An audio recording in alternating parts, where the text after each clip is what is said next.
just above freezing point. We strip naked and swim from one rock to the next, screaming like banshees. I don't think I've ever felt so awake or alive. The mules wait for us patiently in the pasture like broad-shouldered birds, ready to carry us back down into a world which values them less and less, because it rarely looks up from its flat screens anymore into the still, wild depths of their eyes. That was Nick Thorpe. I'm Pascal Harter. The producer was Farhana Haider. You can hear more stories of the real lives behind the news headlines on the From Our Own Correspondent podcast. And we'll be back again next weekend with fresh stories here on the BBC World Service. That was the BBC programme From Our Own Correspondent. I'm Saroja Coelho. Have a great day. Magandang umaga, good morning Manitoba. Faith Fundal here in Studio 15 at Portage and Spence. This is Information Radio on CBC Radio 1 on this early Monday morning. Thanks for tuning in with us here on the radio, if you're listening to us there, or on the CBC Listen app. Hello as well to the folks watching us on our CBC Manitoba YouTube stream. Let's head to your CBC Winnipeg local news desk, and Heather Wells joining us. Good morning. Good morning. Well, 2 more communities in Manitoba's Island Lake region are preparing to send vulnerable residents to safety as wildfires in those areas continue spreading out of control. St. Teresa Point and Wasagamak are now under states of emergency. The Grand Chief over that area, Alex McDougall, says they need more on-ground support. Manitoba also wants to expand its air quality infrastructure as something experts say is crucial to help better map wildfire smoke, which we saw a lot of over the weekend. We're going to hear more about that coming up in our next local news at 6:30. All right, thanks very much. Thank you. Heather Wells from your CBC Winnipeg local news desk. Abby Adiemi is on the controls today. Leif Larson is our studio director today. And of course, on our streaming platform as well, Brad is there. Mandeep just called the commuter line to let us know that the lights at the intersection of Sargent and St. James are out. So at Sargent and St. James, the lights are out. Police are on scene, but not yet directing traffic, so be sure to treat that as a 4-way stop. Let's look at the forecast here, because it's going to be another day of smoke for much of the listening region. Increasing cloudiness for Winnipeg with a chance of showers, and of course that local smoke where an air quality statement is in effect. Again, that statement is in effect pretty much everywhere. A high of 22 for Winnipeg, 21 for Brandon, and 23 in Dauphin. A full look at your forecast in our next half hour. First, though, we'll also hear about President Donald Trump, who says the U.S. will hit Canadian goods with a 35% tariff starting August 1st. And, of course, is blaming Canada for fentanyl crossing the border. We'll hear more about what it means for the trade talks and what's next. First, though, on the show, if you spent time downtown this weekend, you probably saw a bunch of Winnipeggers in costume. No, Halloween didn't come early. It was just anime fans on their way to their annual convention. We'll hear from people who went to ACON next. Today on Q. The Toronto comedian Steph Tolev has been called gross, dirty, and painfully real. And now she's dropping her first Netflix special. She'll tell you about finding her voice, why she left Canada to make it in comedy, and how her jokes help women feel less alone. I never make fun of anyone's physical appearance because I don't find that funny. Q with Tom Power. This morning at 10:30 in Newfoundland. And on the CBC Listen app. Or wherever you get your podcasts. This is World Report. Good morning, I'm Marcia Young. More communities near Manitoba's northeast border are under evacuation order. Wildfires are burning out of control in the Island Lake region. The Minister of Emergency Management says Ottawa has approved a request for more emergency evacuation and sheltering support. People are trying to get away from the smoke, but it's also traveling and causing poor air quality in the rest of Manitoba. The CBC's Sarah Reid reports. For thousands of Garden Hill First Nations residents, the arrival of a Hercules military plane to airlift them out of their remote community is bittersweet. Relief to be relocated safely to Winnipeg, but also fear about having to leave their homes behind. Tim Mattuck was on one of those flights. Last time I heard, when we left, our entire area was totally or surrounded by fire. and the ashes were getting pretty bad, and the smoke was thick. There are more than 4,000 people living in the area. Over the weekend, most of them were flown to Winnipeg, leaving behind only 1,200 essential workers to fight the fires. There's smoke here this morning. Garden Hill resident Dwayne Chornoby gave his community an update about the worsening smoke. Holding pretty good last night. It's not just the communities near the fire that are experiencing the smoke. It's also blanketing the rest of the province, including in Winnipeg, where some people are struggling with an air quality that spiked to 10 plus. My eyes, they get really red at times. And now we're out on our bikes again today. Maybe it should be stopping us, but it hasn't. University of Manitoba physiology professor Andrew Haleko says he worries people will start normalizing poor air quality. You're inhaling chemicals, you're inhaling toxicants. These things are poisonous to your lungs and they are causing damage. Air quality in Manitoba is expected to vary over the coming days while crews fight the fires responsible for the dangerous conditions. Sarah Reed, CBC News, Edmonton. Recovery efforts are expected to resume today in parts of central Texas. Rain forced emergency crews to pause their work over the weekend. It's been more than a week since a flash flood led to the death of more than 130 people. This weekend, the Guadalupe River breached its banks again. Steve Futterman is in Kerrville, Texas. The search for the missing here goes on, but in the last 5 days, very few bodies have been discovered. The sad reality hitting this town is that many people may never be found. This woman, a volunteer, hopes search crews can help the families of those missing get some closure. Help them find people and bring these families peace. On Sunday, however, the search had to be suspended. Torrential rains hit the area. Flash flood warnings were issued. There was some flooding, some rivers overflowed, some streets were closed.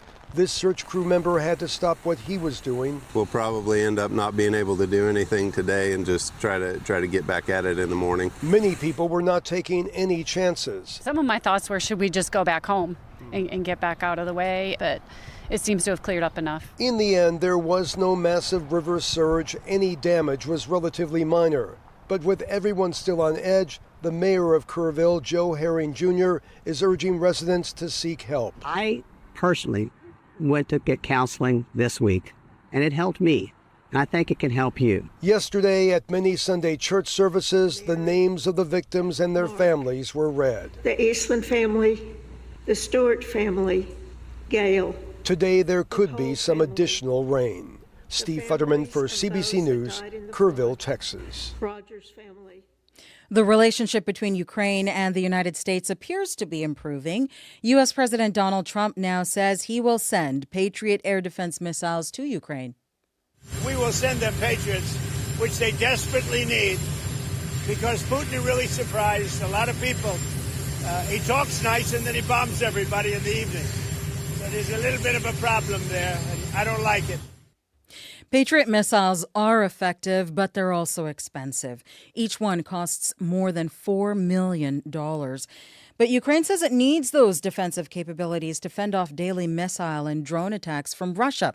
And Trump says he is frustrated by Russian President Vladimir Putin, who will not agree to put a ceasefire in place. It is not clear how many Patriots the U.S. will send to Ukraine, but we could get more details today or tomorrow while NATO chief Mark Rutte is in Washington. U.S. President Donald Trump is facing growing backlash over his administration's handling of the Jeffrey Epstein files. The Justice Department says it would not release any additional files related to the convicted sex offender. Attorney General Pam Bondi says there is no client list that turned up in the investigation. Trump has admitted he was a friend of Jeffrey Epstein. Now the president is blaming his political opponents for making that relationship an issue. Tony Waterman joins me from Washington. And Tony, what is the latest? Well, the president spent at least part of the weekend trying to bring this revolt within his MAGA party under control. There are multiple reports that he and his team called up some of the Attorney General Pam Bondi's most vocal critics to ask them to tamp things down and to also show support for her. This uproar, though, really started back in February when Bondi made quite a show of inviting some MAGA influencers to the White House to present them with what she had pitched as bombshell Epstein files. But it turned out to be basically all of the information that was already released to the public. And she's also said that Epstein's client list was on her desk for review. She now says that she meant his case files, but after last week's memo that said that Epstein had no client list and also that he committed suicide, the calls have been growing louder for her to be fired. What could these files mean for the MAGA movement?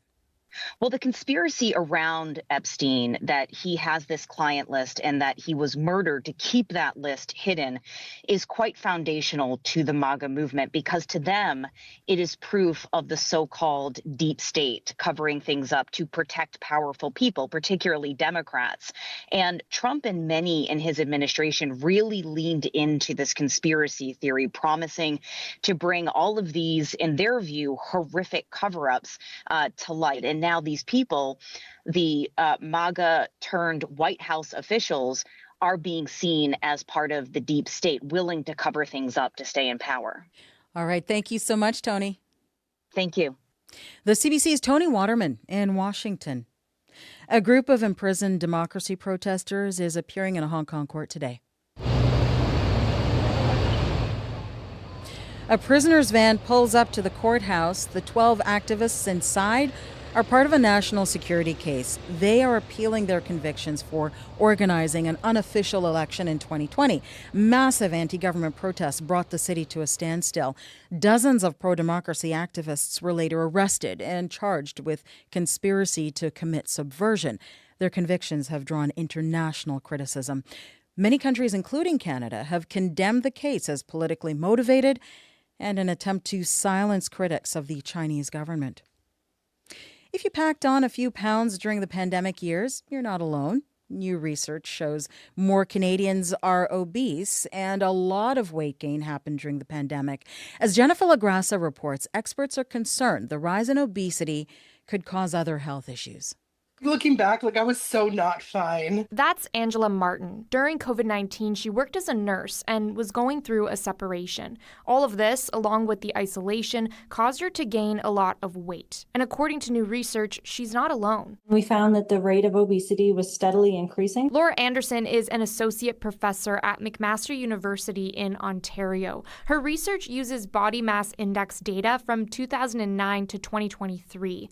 It found that about 1/3 of Canadians have become obese, with more weight gain happening during COVID-19. The pandemic had such a profound impact on our daily lives, including changes in our eating behaviors and access to healthy foods. The research also found that obesity increased the most in young adults and that more women became severely obese. The study didn't look into reasons for this, but one expert points to worsening mental health, especially during the pandemic. There was isolation and depression. Sean Wharton is an internal medicine doctor in Ontario. He helps people struggling with obesity and has been a clinical advisor to weight loss drug companies. People who are living with depression, their depression may have got even worse, and that's where we saw people having an increase in their weight. Researchers say more data is needed to see whether obesity rates continue to climb or if popular weight loss drugs like Wegovy will have an impact. Jennifer LaGrassa, CBC News, Toronto.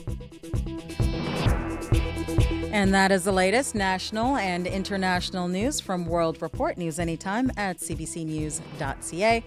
I'm Marcia Young.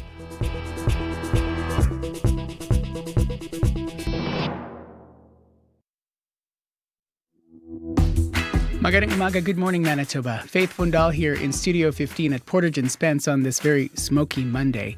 This is Information Radio on CBC Radio 1.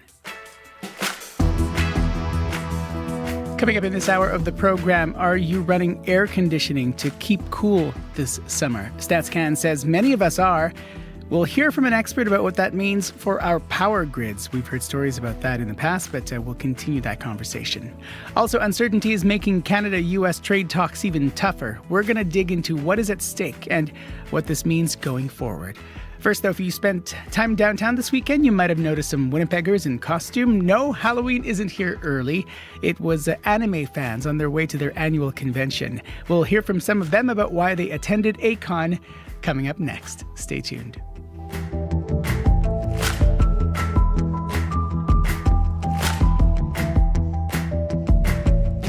At 11 minutes after 6 o'clock, let's head to your CBC Winnipeg local news desk. Heather Wells joining us. Good morning. Good morning. Well, 3 of 4 communities in Manitoba's Island Lake region are now under local states of emergency. Out-of-control wildfires are threatening Wasagamak and St. Teresa Point.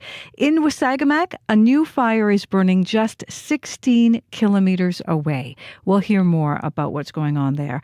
As well, smoke and a special air quality statement continue hanging over Winnipeg and much of Manitoba. A lung expert says that means danger remains.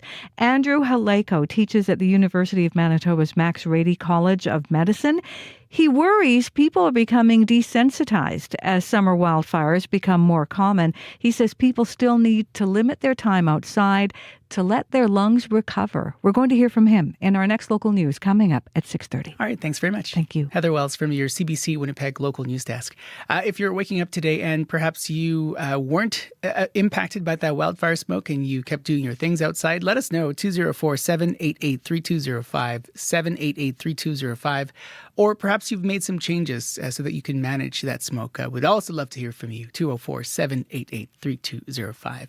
Leif Larson is our studio director today, and Abby Adiemi on the controls and watching the commute. Good morning. Good morning, Faith. We're looking at smoky skies still present from the north all the way towards the southern parts of the province today. And we're going to be seeing more like a mild one. We won't be seeing temperatures close to those 30 degrees that we saw in previous week. However, we have air quality statements still in effect for parts of northern Manitoba and most regions in the south. We're talking about the powerful influence tracking it all the way to God's Lake, and down south we're looking at the Red River, the Pembina Valley, the Interlake, the Parkland region. Smoke from the fires really causing poor air quality and low visibility in a lot of areas in this region. So it's safest to stay indoor and limit time outside when the smoke is heavy. If it's impacting your breathing and you're just recovering, I just advise you to spend more time inside. Now, conditions in Winnipeg, 18 degrees, 19 degrees at some parts of the city, smoky skies, it's humid.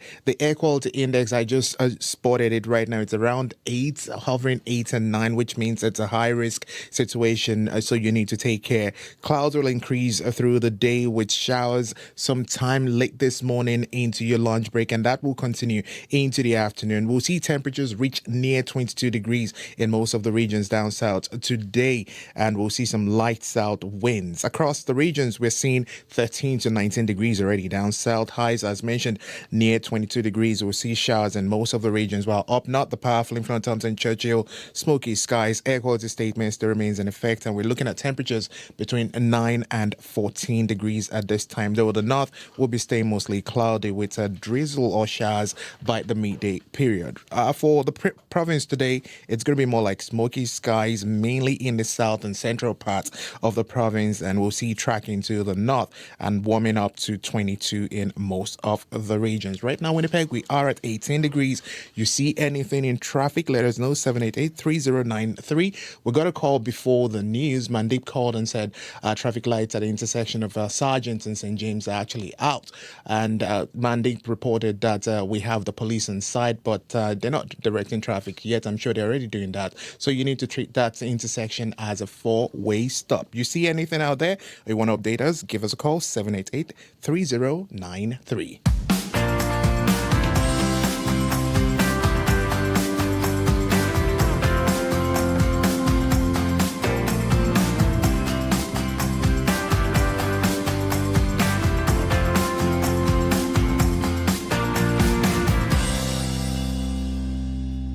15 minutes after 6 o'clock here on CBC Radio 1. Manitoba's largest anime convention just keeps getting bigger. It was a record-breaking year for ACON. Organizers say around 15,000 cosplayers and anime fans went to the festival over the weekend, the most to ever attend here in Winnipeg, according to organizers. From video game tournaments to lip-sync battles, there was something for everyone to enjoy. Winnipegger and drag queen Ruby Chopsticks is in charge of organizing all of Acon's drag events. She's been attending the convention since she was a kid. Ruby Chopsticks spoke and shared some early memories with Radio-Canada's Gala Dion. I've been at Icon literally since I was a kid, since like when it was at the U of M. I remember like flashbacks of going to the U of M with my sisters and just like getting those roll up posters of anime shows, and I thought it was so cool. And it was so small. I think it was one room. So coming here to such a big convention now is like a dream come true. My little child is just like, oh, my little kid. It's incredible to see how much it has grown, right, over the years. What would you say makes people feel as welcome? What is it that makes this place and this event so inclusive? I think it's a whole bunch of things, but I feel like what I've noticed is that when I was growing up, I think liking anime was a very niche thing. I got made fun of being like, oh, you like Bleach and Naruto and Sailor Moon? I'm like, yes, I think it's cool. So I think we all have the same mindset. We all kind of grew up of this being shunned upon, but we're here with all like-minded people, all liking the same thing. So we all just like want to feel that love and want to just be together and just celebrate loving anime. So I think that's why it's so welcoming. It's because we all kind of grew up the same way or similar. Yeah. What do you think that makes this event grow and that people come more year after year? It's just so welcoming. Like, I have never really known another place where it's so judgment-free. Like, you're here to do whatever you want and we're not going to judge you. We want you to have fun, make experiences, make long-time friendships, relationships with everybody you meet here, and memories that you'll take for the rest of your life. That is drag queen and Acon events, drag events coordinator Ruby Chopstick speaking with Radio-Canada's Gala Dion. A Winnipeg cosplayer, Lovelace Cause, is also a longtime attendee, and they explain to Gala what goes into creating the perfect cosplay costume. Recently, I've been really working hard on cosplay, so I've just kind of been trying to focus on the process and going through it and making sure that I'm happy with it rather than getting something out really quickly. Because I kind of notice, with cosplays, people are trying to follow trends or they're trying to be the quickest person to get something out, and that's fun as well, whatever floats your boat. But being able to really embody a character and accessorize and go above what the character usually looks like in canon it's super cool. So I love doing that. That's so interesting. So about the process, can you walk us through how long did it take? How long did you work on it? What was the whole inspiration of it? Yeah. So this is Prince Gumball from Adventure Time, and then also kind of Fiona and Cake, because from both. This took me about 9 months, just because I was taking my sweet time with it. I wanted to make sure that everything was to my standard and what I had liked. And if you ever see the character, if you ever look at it, he kind of doesn't have all this going on. It's a little bit more bare. He doesn't have shorts, it's a bit different, but he's the prince of the Candy Kingdom. So I wanted it to be very candy and in your face. And a part of my style as a cosplayer is kind of bringing out that color and that pop, and I want rhinestones on it, and I want beads everywhere, and I want it to be very maximalist. So everything that I do kind of has that flair to it in terms of cosplay. I don't like leaving things blank. So that's probably why it took so long for me. I hand sew everything. I don't use a sewing machine, so that also contributes to it. But that was, yeah. And have you been into cosplay for a long time? Not really. I've been in the community for since middle school, so it's been 6 years maybe. I got into it in maybe 2019, 2018 at the earliest. I remember going with my aunt to my first convention. It was Icon Winterfest, and I just remember seeing everybody go as these characters that I was familiar with, and it was so cool to see them in real life, in person, with all these talented people dressing up for this event. And it's like Halloween for 3 days straight, so it's wonderful. What is it about the community that makes it special? Yeah, I think that having a community where everybody is passionate about the same thing, passionate about creating things, and a sense of familiarity in what you're doing is really powerful. So when everyone can walk around and spot somebody who knows exactly what they're thinking about in terms of a character, they're like, oh my god, you're dressed as that, this character, what I've been watching for the past 5 months. It's really important to people to be able to see something that you see at home when you're relaxing at home, and then you go here and you see it again. Or if you're all in the same community and you all watch the same thing, it's so cool to have that in person as well, to talk about to people, because not everybody watches the same things, but you stumble upon someone, it's a great surprise. Do you feel like it's an opportunity to make like meaningful connection? Yeah, because there's a lot of niche communities. There's a lots of stuff that like isn't super popular online, or it isn't super popular everywhere. And you'll kind of see someone dressed as it, or you'll see somebody with a pin on their bag, or they've got some sort of merch for it, and you're like, I didn't even know that anyone else knew that existed. So it's like a very special connection that it's really hard to find, especially in like normal life, because people don't always wear their stuff out. So being able to walk up to somebody and they know something that it's cool. That is Winnipeg cosplayer Lovelace Cause speaking with the CBC's Gala Dion.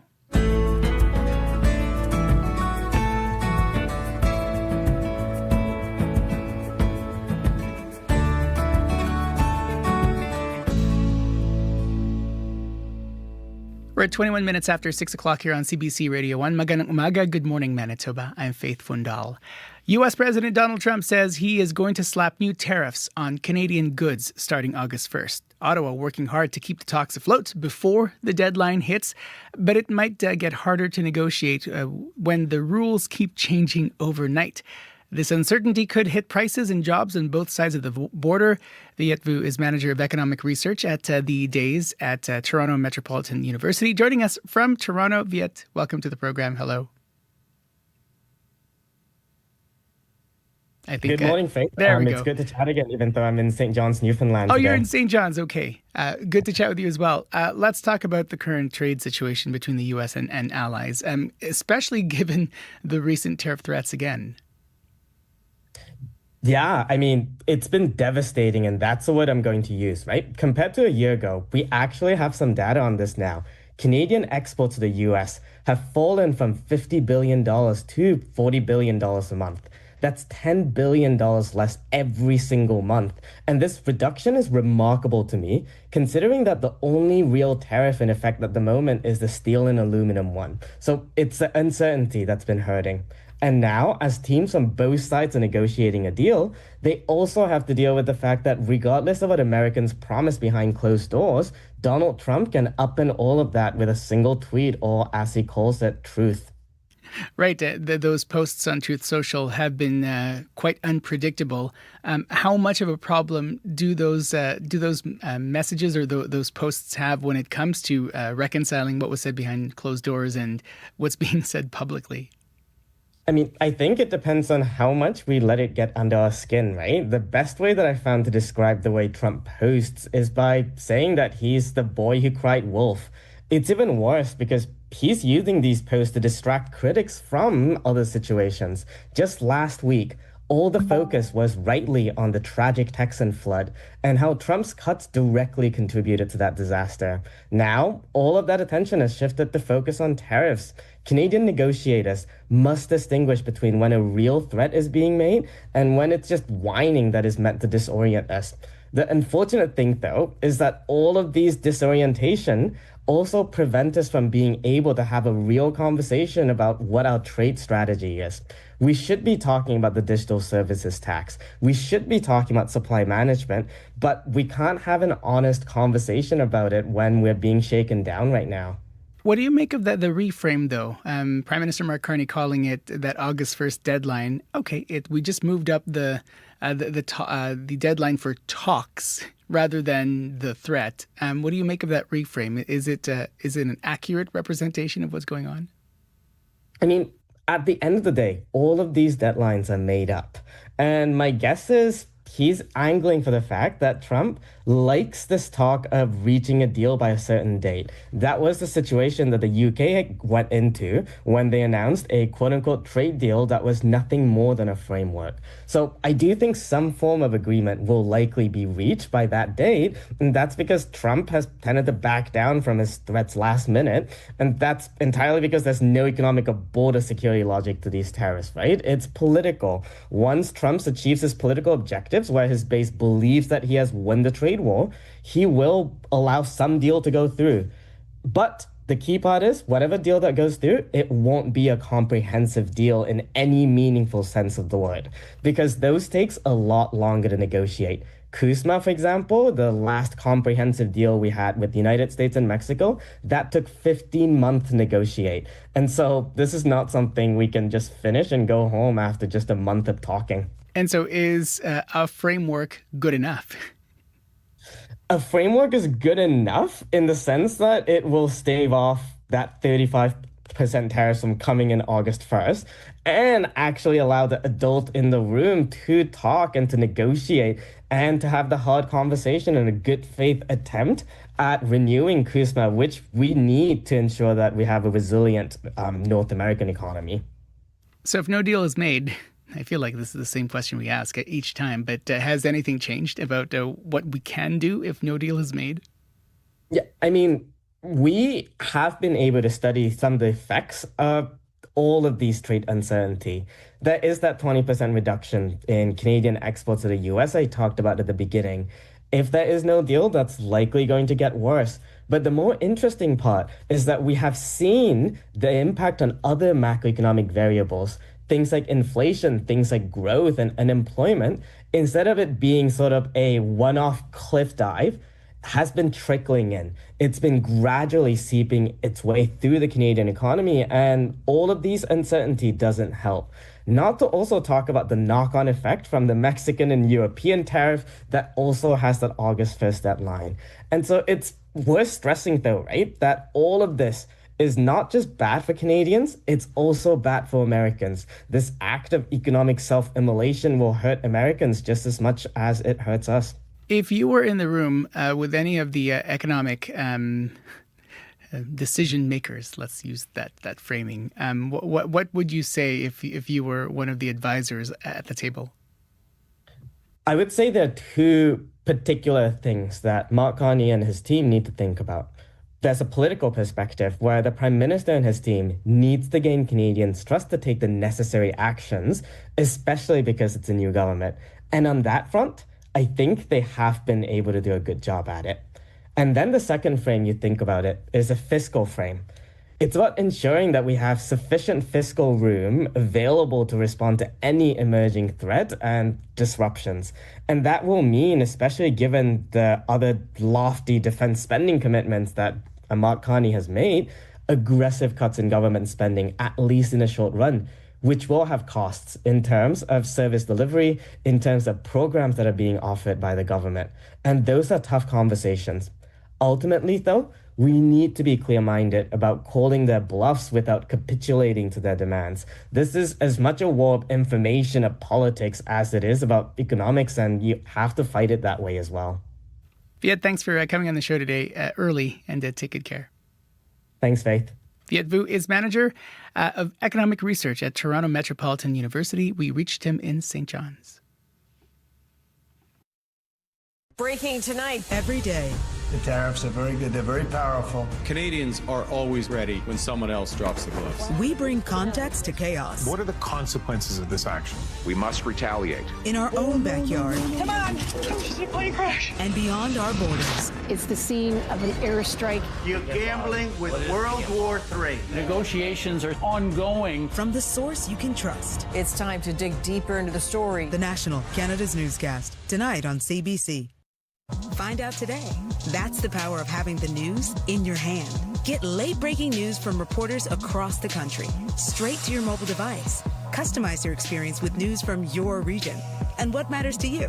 Whether it's big headlines, detailed articles, live events, or on-demand video, CBC News has got you covered. Connect to the world. Download the free CBC News app or visit cbcnews.ca. 29 and a half minutes after 6 o'clock here on CBC Radio 1, 89.3 FM, 990 AM here in Winnipeg on the Listen app, and of course, streaming on our CBC Manitoba YouTube stream. Thanks for watching us, and as well on CBC Television, so hello. Still to come, we're going to hear from Phil Dumont with your business report, talking about how both Canada and the U.S. might be heading in different directions when it comes to consumer spending. We'll have details of that. Also, are you running air conditioning to keep cool this summer? StatCan says many of us are. We'll hear what it means for our power grids coming up after your CBC Winnipeg News. This is CBC News. Good morning. I'm Heather Wells in Winnipeg. At 6:30, it is 18 degrees in downtown Winnipeg. Increasing clouds, a good shot at showers today. A high of 22, and again we have local smoke, meaning a special air quality statement is in effect for Winnipeg and much of Manitoba. 3 of 4 communities in Manitoba's Island Lake region are now under local states of emergency. Out-of-control wildfires are threatening Wasagamak and St. Teresa Point. In Wasagamak, a new fire is burning just 16 kilometers away.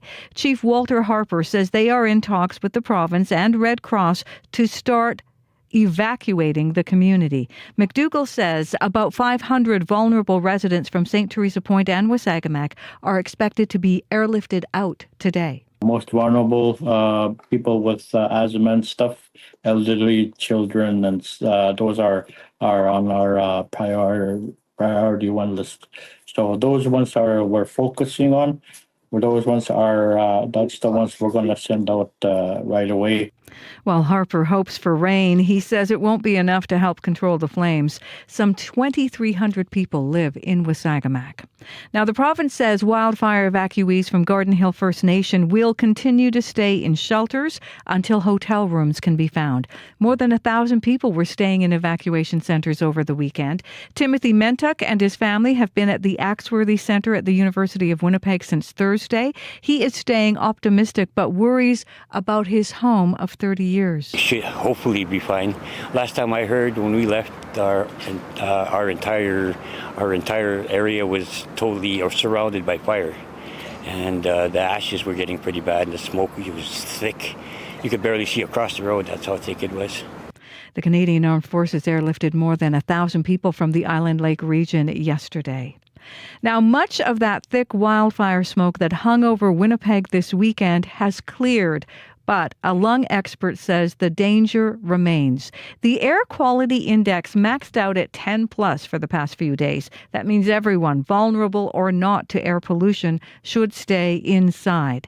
Andrew Haleko teaches at University of Manitoba's Max Rady College of Medicine. He worries society is becoming desensitized as summer wildfires become more common. Air quality index is 6 today. That's not bad. It's not 10 plus. 10 or 15 years ago, we would have been really worried about air quality index at 6 or 7. Symptoms of wildfire smoke inhalation include a cough, runny nose and eyes, sore throat, fatigue. And he says people still need to limit their time outside to allow their lungs to recover.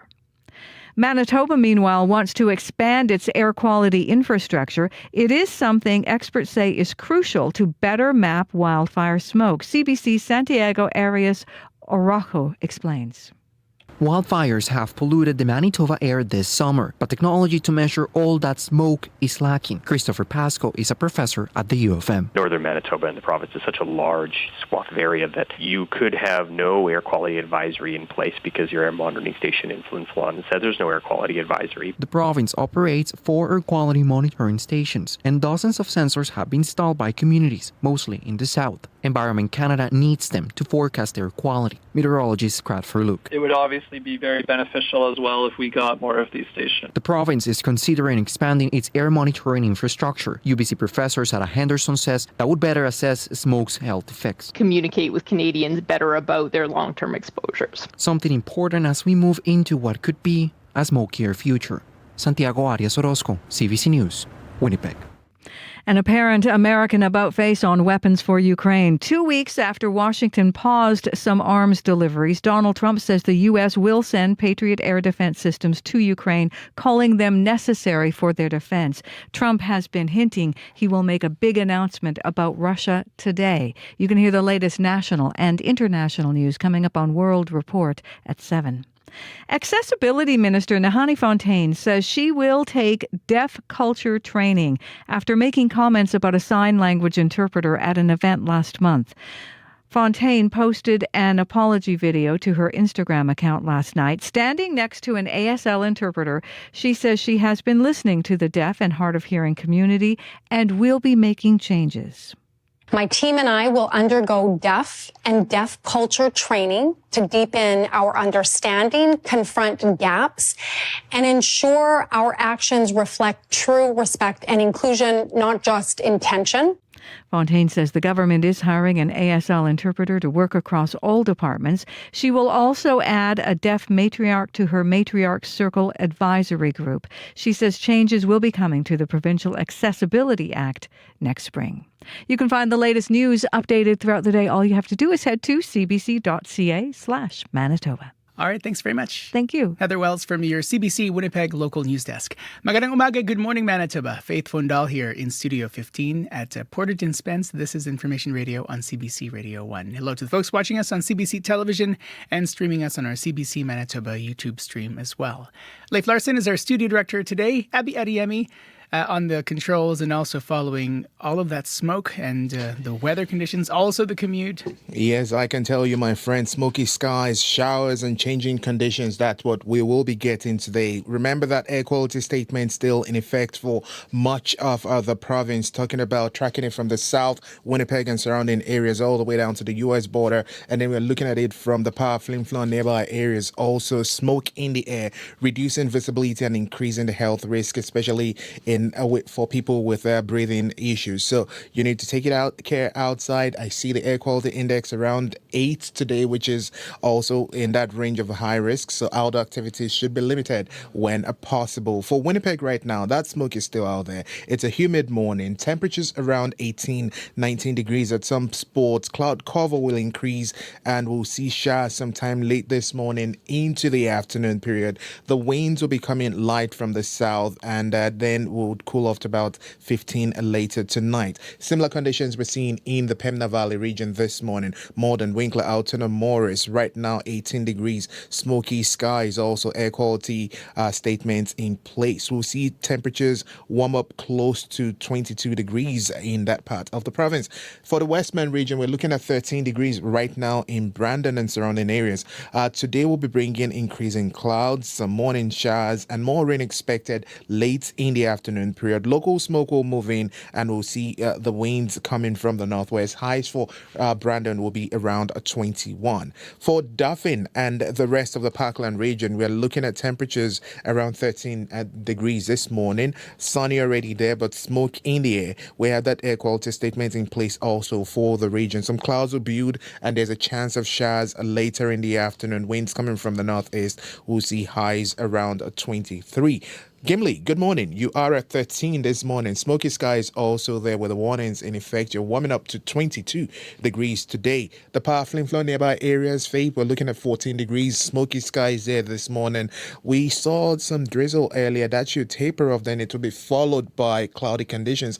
More showers in the forecast for folks in that region. The winds will be mild from the north. We'll see highs around 16. For Thompson and surrounding areas, we're looking at 10 degrees at this time. Also cloudy conditions. We spotted some fog here and there in that part of the province and smoke. We'll see highs around 16 degrees with more chance of a morning drizzle also. Churchill, cloudy at 9 degrees. The skies will stay clear as the day goes on. We warm up to 15 degrees and light breeze from the north. Summary, it's going to be showers and smoky skies across the province today. Faith, Winnipeg right now 18 degrees. If you see anything in traffic, let us know. 788-3093. All right, thanks very much. Thank you. Abby Adiemi here on the program. I'm Faith Fundal. We're about 21 minutes before 7 o'clock here on CBC Radio 1. Phil Dumont also joining us now from your CBC Manitoba, CBC National Business Desk. Where are you again? Who are you? Where are you? No, I'm not next to you anyway. No, you're not. The power of the internet, isn't it? Indeed. Let's talk about the directions that both Canada and the U.S. Might be heading when it comes to consumer spending. Are we ahead or are we behind the Americans? Perhaps ahead. That despite all the economic gloom, you and I've talked about all those tariffs coming out of Washington. Friday, MTY Group, a food group out of Montreal. They do Mr. Sub, Manchewok, a bunch of those things. They posted their latest quarterly earnings. Sales up, earnings up. But here's the interesting bit. The company's CEO said he sees two markets in North America now. Eric Lefebvre saying Canadians are still going to fast food restaurants. Americans aren't. And Faith, you're seeing a bit of a divergent trend in a number of spending categories. Canadian consumer spending increased 0.8% in May versus April, but that's compared to the U.S. where it went down 0.3%. Sales in Canada's so-called quick service restaurants expected to grow 4% this year. The Royal Bank estimating that Canadians now are spending 12% more dining out than they would have in January. So you got a number of categories going up. Retail sales, I did the calculation, in this country up 1.5% February to April.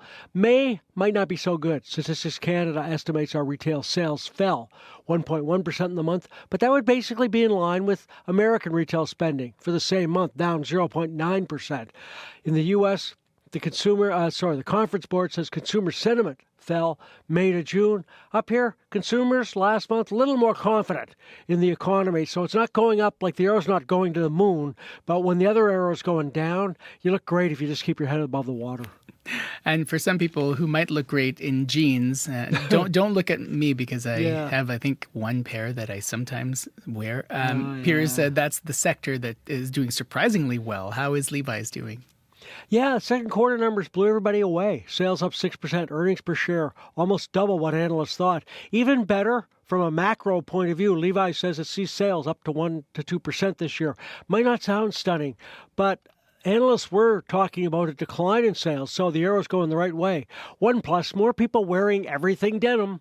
I used to be just pants and skirts. Now you got caps, bucket hats, totes, even sneakers. Nike is selling a 30th anniversary of Air Jordan kicks, blanket and denim, $235 a pop. The overall U.S. jean market expected to grow about 3% or so this year. It helps that Beyonce is now Levi's chief flogger. Other companies, though, haven't been able to replicate Levi's success. Now, the company did take some extra, some of those tariffs in lower profits, but it also diversified its supply chain, taking more product from Mexico and Vietnam, less from China. In 1951, Bing Crosby started the craze wearing a Canadian tuxedo, a head-to-toe denim outfit. The crooner was turned away from a Vancouver hotel because he was not deemed classy enough. Yeah, that's not going to be the case anymore. How might the singer Bad Bunny be saving Puerto Rico's tourism industry this year? I feel like this is a loaded question, isn't it? Yeah, the July to August period, usually pretty slow on that island because of the heat. Averages more than 90 degrees in the daytime. That's the average. This year should be different. On Friday, Bad Bunny started a residency in Puerto Rico. Over the next 30 days, he'll be giving a series of concerts on his native island. It's predicted to generate more than $200 million in economic benefits for Puerto Rico. As many as 600,000 people could be making the trek to the island for these shows. July, August hotel occupancy already 70% of where it was last year. Now, it's a pretty low level to start with because, like I said, it's a low months. Airline bookings up 12%, though, versus last year. It's a sign, Faith, of how important live music is to a region's economy. Taylor Swift's New Era tour last year generated an estimated $5 billion in GDP. I remember this. Beyonce's 2023 show in Stockholm was so popular it was blamed for a bump in the country's inflation rate. Worldwide, 2023 study said $130 billion in benefits from live music. In Canada, figure about $11 billion. Markets this morning, how are they? Right now, they're kind of down in Europe. A little concerned about the EU and tariffs. So France off 0.5%, Germany down 1%. Hong Kong, Shanghai are up on some decent Chinese data, but Nikkei and Japan down.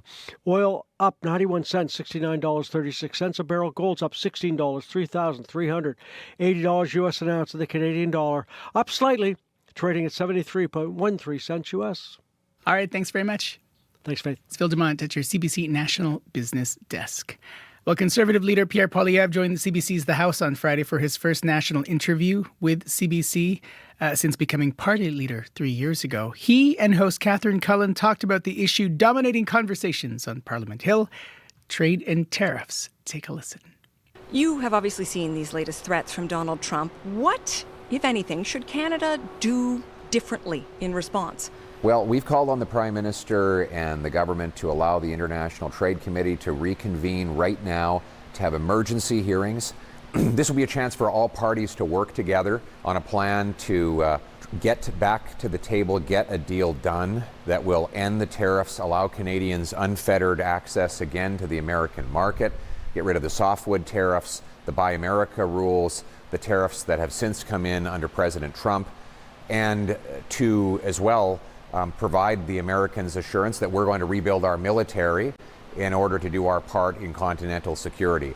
I think that is the best way forward in order to get a deal and bring some certainty to the Canadian economy and to our workers. The president is quite hung up on Canada's supply management system.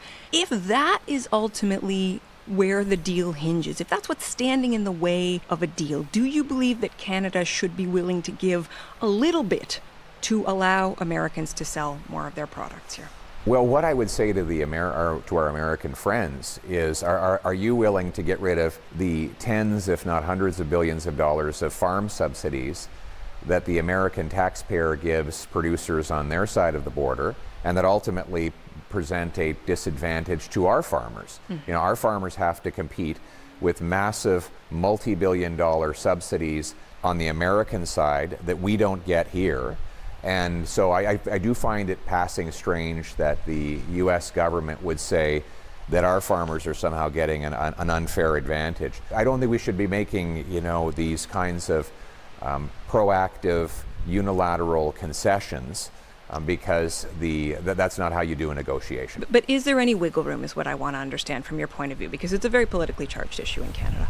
But there already has been wiggling. The last USMCA allowed for more market access by the Americans. I'm not even sure if the American producers are using the market access that Prime Minister Trudeau sacrificed.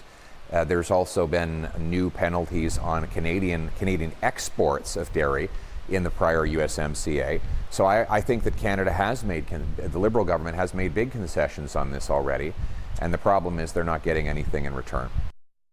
Conservative leader Pierre Poilievre on CBC Radio's The House this weekend. You can catch the full interview wherever you get your podcasts. We're at 13 minutes before 7 o'clock here on CBC Radio 1. Now, when you think of goth pop, you might think heavy and loud sounds. But this next band is just the opposite. Moxjet is a new Edmonton-based goth pop duo with an EP out this year. Here's the first song they ever put out together. This one's called Me Every Time.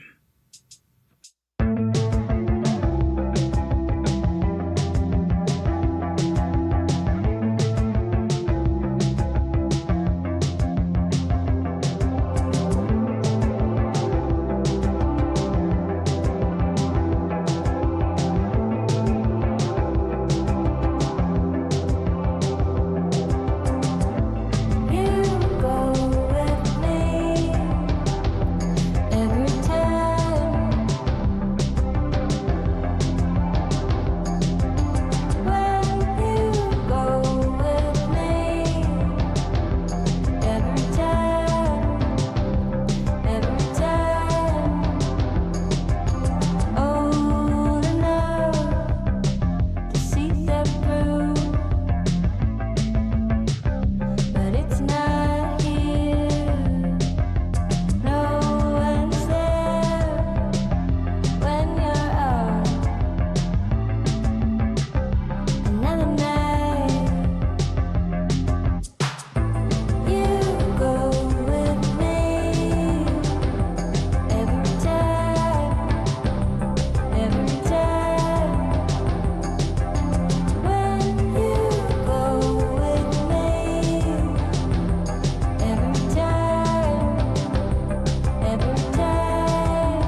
That is Max Jett with Me Every Time.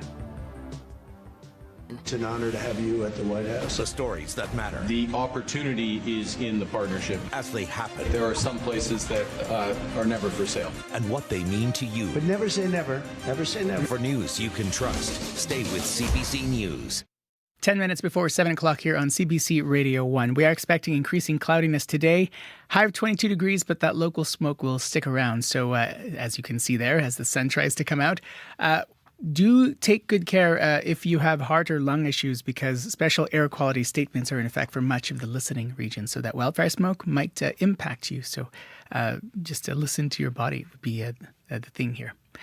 9 minutes before 7 o'clock here on CBC Radio 1. And as summers get hotter and heat domes migrate, Statistics Canada says the use of air conditioning is becoming more common across the country, with 68% of households using AC and heat pumps to offset rising temperatures.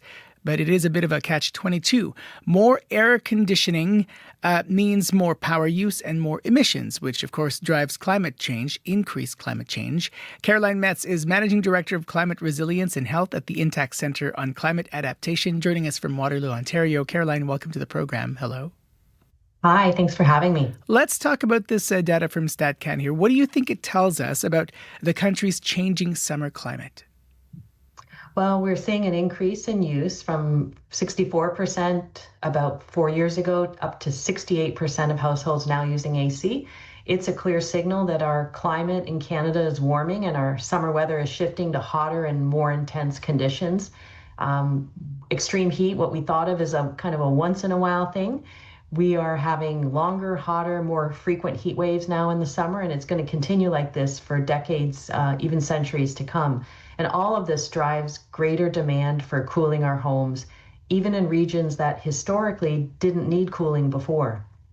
I mean, it was just not that long ago, January 20th, when Manitoba Hydro saw its new record for electricity demand on that morning. We actually had to buy electricity from the U.S. I know we're talking about the summer here. Whether summer or winter, can our electricity grids handle this increasing power demand? Yeah, it's an important consideration. Our power grids are already under stress from increased demand. You layer on top of that rising summer temperatures and cooling use. So we need to be investing heavily in modernizing our infrastructure and expanding our grid capacity, also looking at ways to store energy. But while there may be increased strain on the electrical grid, it's not a reason to say, we can't allow everyone or we shouldn't make cooling available for all people, because staying safe and healthy in our housing, it's a basic human right. And that includes the ability to stay cool and be protected from extreme heat. Right, and you're talking about a move in Quebec, a push in Quebec to make air conditioning essentially a right for tenants that landlords would pay for. From a policy perspective, what do you think needs to change to help municipalities on that front? Well, I think setting maximum indoor temperature standards or laws is really important. Provincial and municipal governments can work together on this. And that's where temperatures in a rental unit can exceed a threshold. For example, 26 degrees Celsius is generally accepted as that threshold for health and safety. And then cooling would be provided to maintain safe indoor temperatures above that. We also then need more funding to retrofit homes, because we've got existing homes that need support, especially low-income households need support to add energy efficient heat pumps, even passive cooling upgrades like better insulation, window shading, glazing. And then we need more public cooling centers that are accessible, open for longer hours, safe, inclusive, to give people relief during heat waves, especially for people who are unhoused in our communities. Has anyone done the business case about if the money is spent to do all those things you described there, and regardless of who pays for it, has the math been done on how much impact that would have on climate change if we did all those things?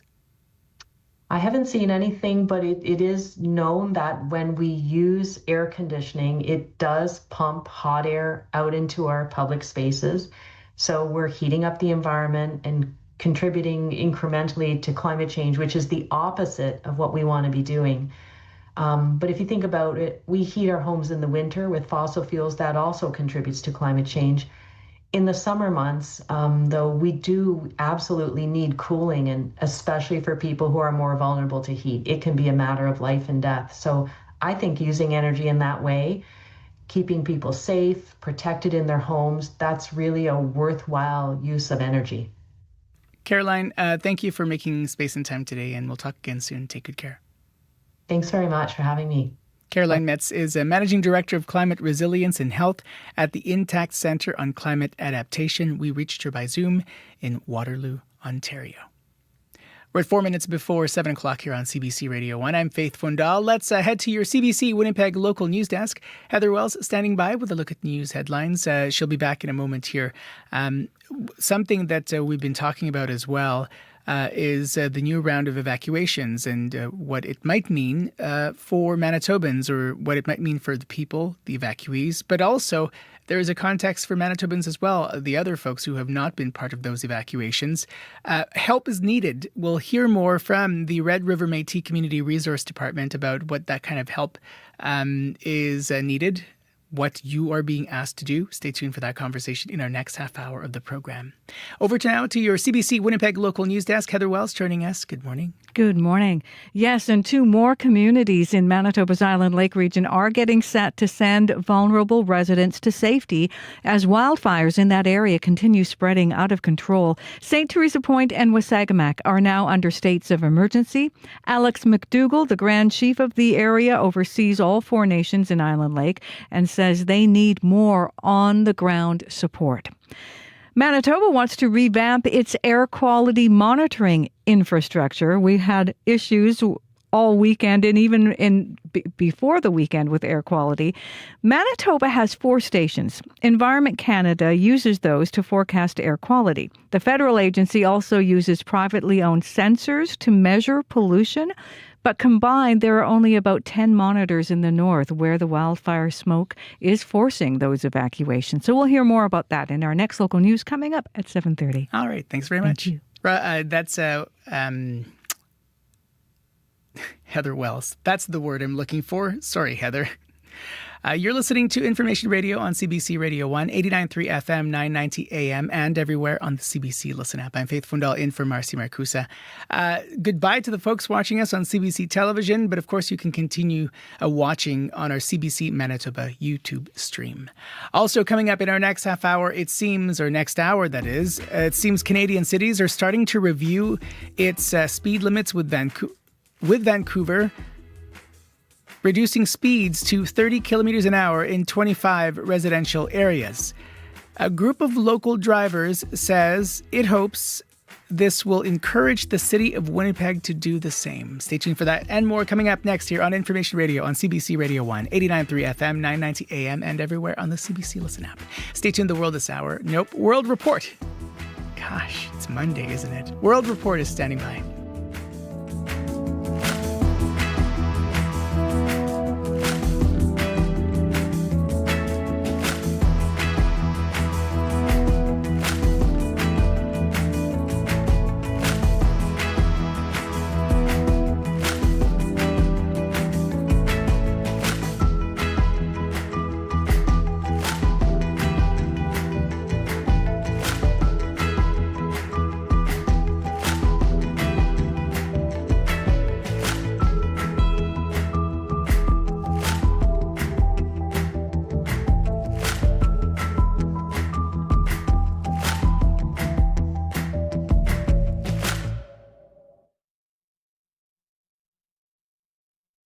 On the current. The town hospital's emergency room has been closed dozens of times since the start of the year. I'm Megan Williams. Emergency rooms in small communities are struggling to stay open. One health columnist says provinces should close some of them down and spend the money better on local health care. That's coming up on The Current. The Current, this morning at 8:37, 9:07 in Newfoundland, and on the CBC Listen app. This is World Report. Good morning. I'm Marcia Young. More communities near Manitoba's northeast border are under evacuation order.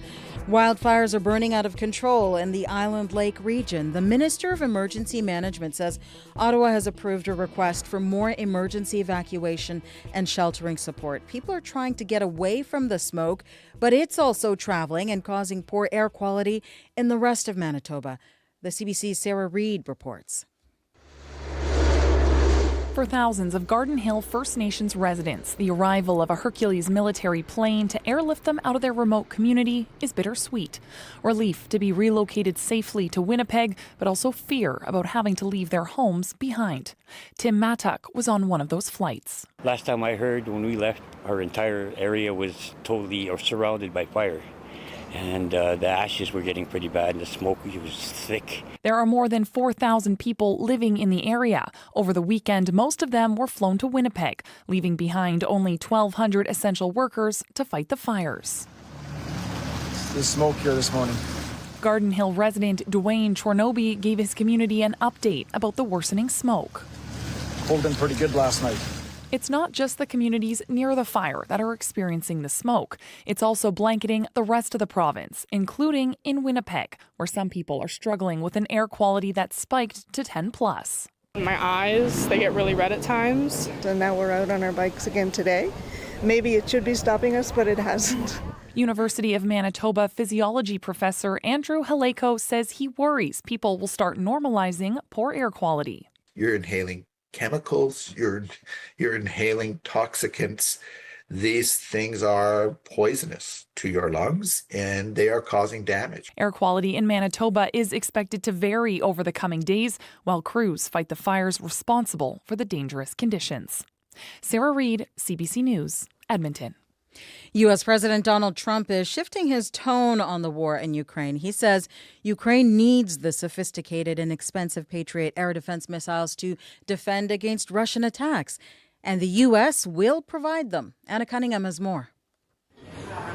Stepping off the overnight train in Kyiv, U.S. Special Envoy Keith Kellogg was welcomed like a long-lost friend with a strong embrace from President Volodymyr Zelensky's chief of staff. Zelensky says they discussed air defense, weapons purchases with Europe and sanctions on Russia.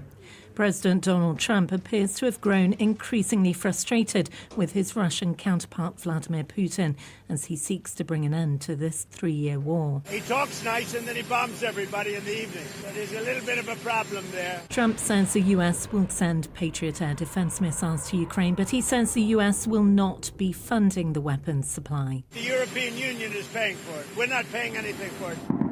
Russia has increased its air attacks on Ukraine in recent weeks. Air raid alerts sounding over Kyiv this morning, and overnight, more drone attacks in northeastern Sumy and southern Mykolaiv. The relationship between the US and Ukraine appears to be changing. Trump hinted he will give a major statement later on Russia. It could involve fresh sanctions, not only on Russia, but also on countries supportive of the Kremlin. As Keith Kellogg held talks in Kyiv, the NATO chief Mark Rutte is in Washington, where he will meet Trump at the White House. Anna Cunningham, CBC News, London. The European Union is organizing its response to Donald Trump's latest tariff threats. This weekend, he threatened a 30% tariff on all EU goods starting August 1st. Here is EU Trade Minister Maros Šefčovič. Practically, it prohibits the trade. So if you're talking about 30% or 30% plus, it will be almost impossible to continue the trading as we are used in a transatlantic relationship. Transatlantic supply chains would be heavily affected on the both sides of Atlantic. He says if these tariffs go ahead, it will be impossible to continue trade between the U.S. and EU as normal. French President Emmanuel Macron says the EU needs to be prepared for a trade war. But Italy's Giorgia Meloni is sounding more optimistic. She says she believes a fair deal can be reached. U.S. President Donald Trump will make an unprecedented second state visit to Britain. King Charles and Queen Camilla will host Trump and First Lady Melania for a 3-day visit from September 17 to the 19th. No U.S. president has been invited for a second state visit. Queen Elizabeth hosted Trump for a state visit during his first term in 2019. 13 jailed Hong Kong pro-democracy activists are back in court today. They are part of a group known as the 47 Democrats. They've been sentenced to several years in prison for organizing an unofficial election in 2020. Camille Nedelec has the latest from Hong Kong. Prison vans arriving at a Hong Kong court as the first day of court proceedings got underway. 12 jailed Democrats are appealing after they were convicted for conspiring to commit subversion. They were arrested in 2021 and charged after organising unofficial primaries aimed at selecting the best candidates to run in legislative elections. They were later found guilty, accused of plotting to undermine the Hong Kong government. Ahead of the hearing, Amnesty International called this a pivotal test for freedom of expression in Hong Kong. The chances of successful appeals may be slim. Professor John Burns says the national security law has shifted Hong Kong's legal landscape. It was a very draconian bill, and it increased the penalties dramatically. In recent months, authorities have stepped up enforcement of national security. It includes banning a video game seen to be advocating armed revolution, as well as screening restaurants for potential violations. Reports also say exiled activists have faced increased harassment. The government insists the Democrat 47 faced a fair trial. It also says hostile forces continue to undermine national security and that stricter control is necessary. Camille Nedelec for CBC News, Hong Kong.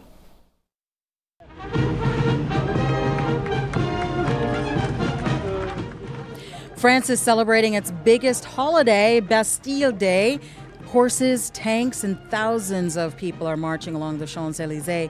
They're marking the day Parisians stormed the Bastille in 1789. That set off a revolution and the overthrowing of France's monarchy. Today, July 14th, is a celebration of democracy and national pride, and it will all cap off tonight with a drone light show over the Eiffel Tower and fireworks in almost every French town. If you packed on a few pounds during the pandemic years, you're not alone. New research shows more Canadians are obese, and a lot of weight gain happened during the pandemic. As Jennifer Lagrassa reports, experts are concerned the rise in obesity could cause other health issues. Looking back, I was so not fine. That's Angela Martin. During COVID-19, she worked as a nurse and was going through a separation. All of this, along with the isolation, caused her to gain a lot of weight. And according to new research, she's not alone. We found that the rate of obesity was steadily increasing. Laura Anderson is an associate professor at McMaster University in Ontario. Her research uses body mass index data from 2009 to 2023.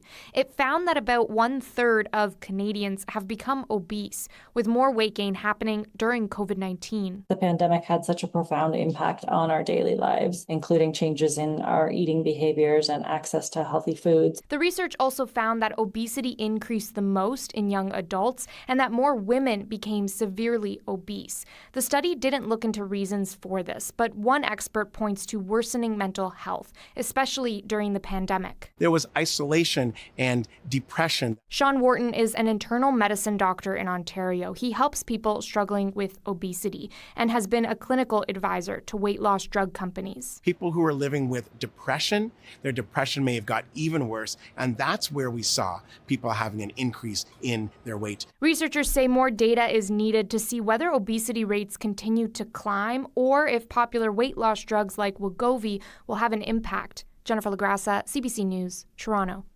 The pandemic pounds may be sticking around, but one thing that might not last much longer is a remote work policy. A growing number of companies are whittling down their work from home days, including many of Canada's big banks. RBC, Scotiabank, and BMO have all mandated employees be in the office at least 4 days a week starting in September.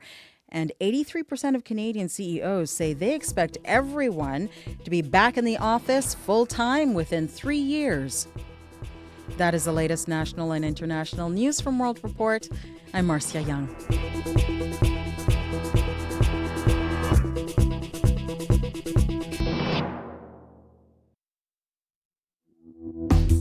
Magandang umaga, good morning Manitoba. Faith Wondal here in Studio 15 at Portage and Spence. This is Information Radio on CBC Radio 1. Coming up on the program, it seems Canadian cities are starting to review speed limits, with Vancouver reducing speeds to 30 kilometers an hour in 25 residential areas. A group of local drivers say it hopes this will encourage the city of Winnipeg to do the same. Also coming up, what it takes to snag a bunch of fish on the Red River this summer. The CBC's Jim Agapito found out, coming up later in the show. First, though, Manitoba is once again under a state of emergency and people forced from their homes need help from you. We'll hear details of that coming up next year on Information Radio on CBC Radio 1, 89.3 FM, 990 AM, and everywhere on the CBC Listen app.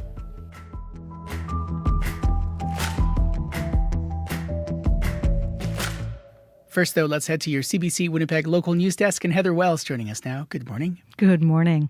Well, 3 of 4 communities in Manitoba's Island Lake region are now under local states of emergency as out-of-control wildfires threaten Wasagamacq and St. Teresa Point.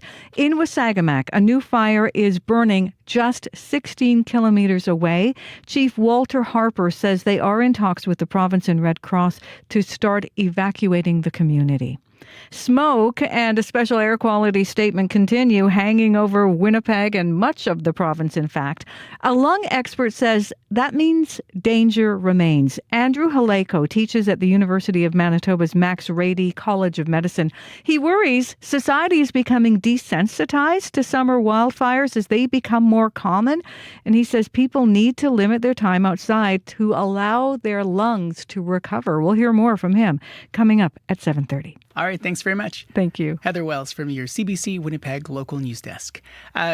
Leif Larson is our studio director today. Abby Adiemi has been following the commute and also looking at all that smoke and what we can expect in the ways of weather. Good morning. Yeah, smoky skies, and we're expecting scattered showers across the southern region today, with warm air will be felt in the south and cooler conditions up north. Hence, that special air quality statement in effect most of the province due to the smoke. Looking at the air quality index for the Winnipeg region, if you're outside, it's around 8, which is pretty high. So you need to limit time outside if you have breathing problems. Winnipeg right now, 18 degrees, smoky, cloudy conditions building as we get into the morning. There's a good chance of showers through the day. It's going to be feeling humid with this temperature getting close to 22 later. Light winds will pick up in the afternoon, and the smoke is expected to continue into the overnight period. Across the southern region, Brandon, Dauphin, Gimli, all the way down to the U.S. border, we're seeing temperatures hover between 13 and 19 this morning under those smoky skies. The clouds would get thick as you get into the morning. There's a chance of thunderstorms in some areas later today, and we'll see highs around 22 in most of the regions. Up north, the powerful influence Thompson Churchill, we're looking at cooler start, temperatures between 9 and 13 at this time. Light showers also spotted in some areas. Smoke is in the air, especially around Flin Flon and surrounding areas. Temperatures will stay around 16 today. So it's more like smoke, and a bit of wet conditions will come our way for most parts of the province today. And that smoke air quality warning still in place, with temperatures getting close to 22. Winnipeg right now, 18 degrees. We're seeing a high near 22 today. You see anything in traffic, let us know. Remember the spots that we always have in traffic in the city, the Avenue Jamaica stretch, you will always get traffic there. Northbound, southbound, the overpass towards the university, you'll be getting your traffic will be slowed down there, so you need to take that into consideration. You see anything in traffic, let us know. 788-3093.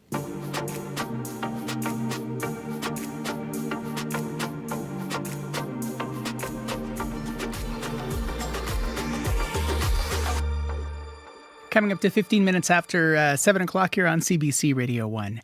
Thousands of people are being forced from their homes in a new round of wildfire evacuations. Last week, at least 13,000 were out as the province called a state of emergency. That number has only grown, now with 3 out of 4 Island Lake communities preparing for evacuations as a wildfire bears down on them.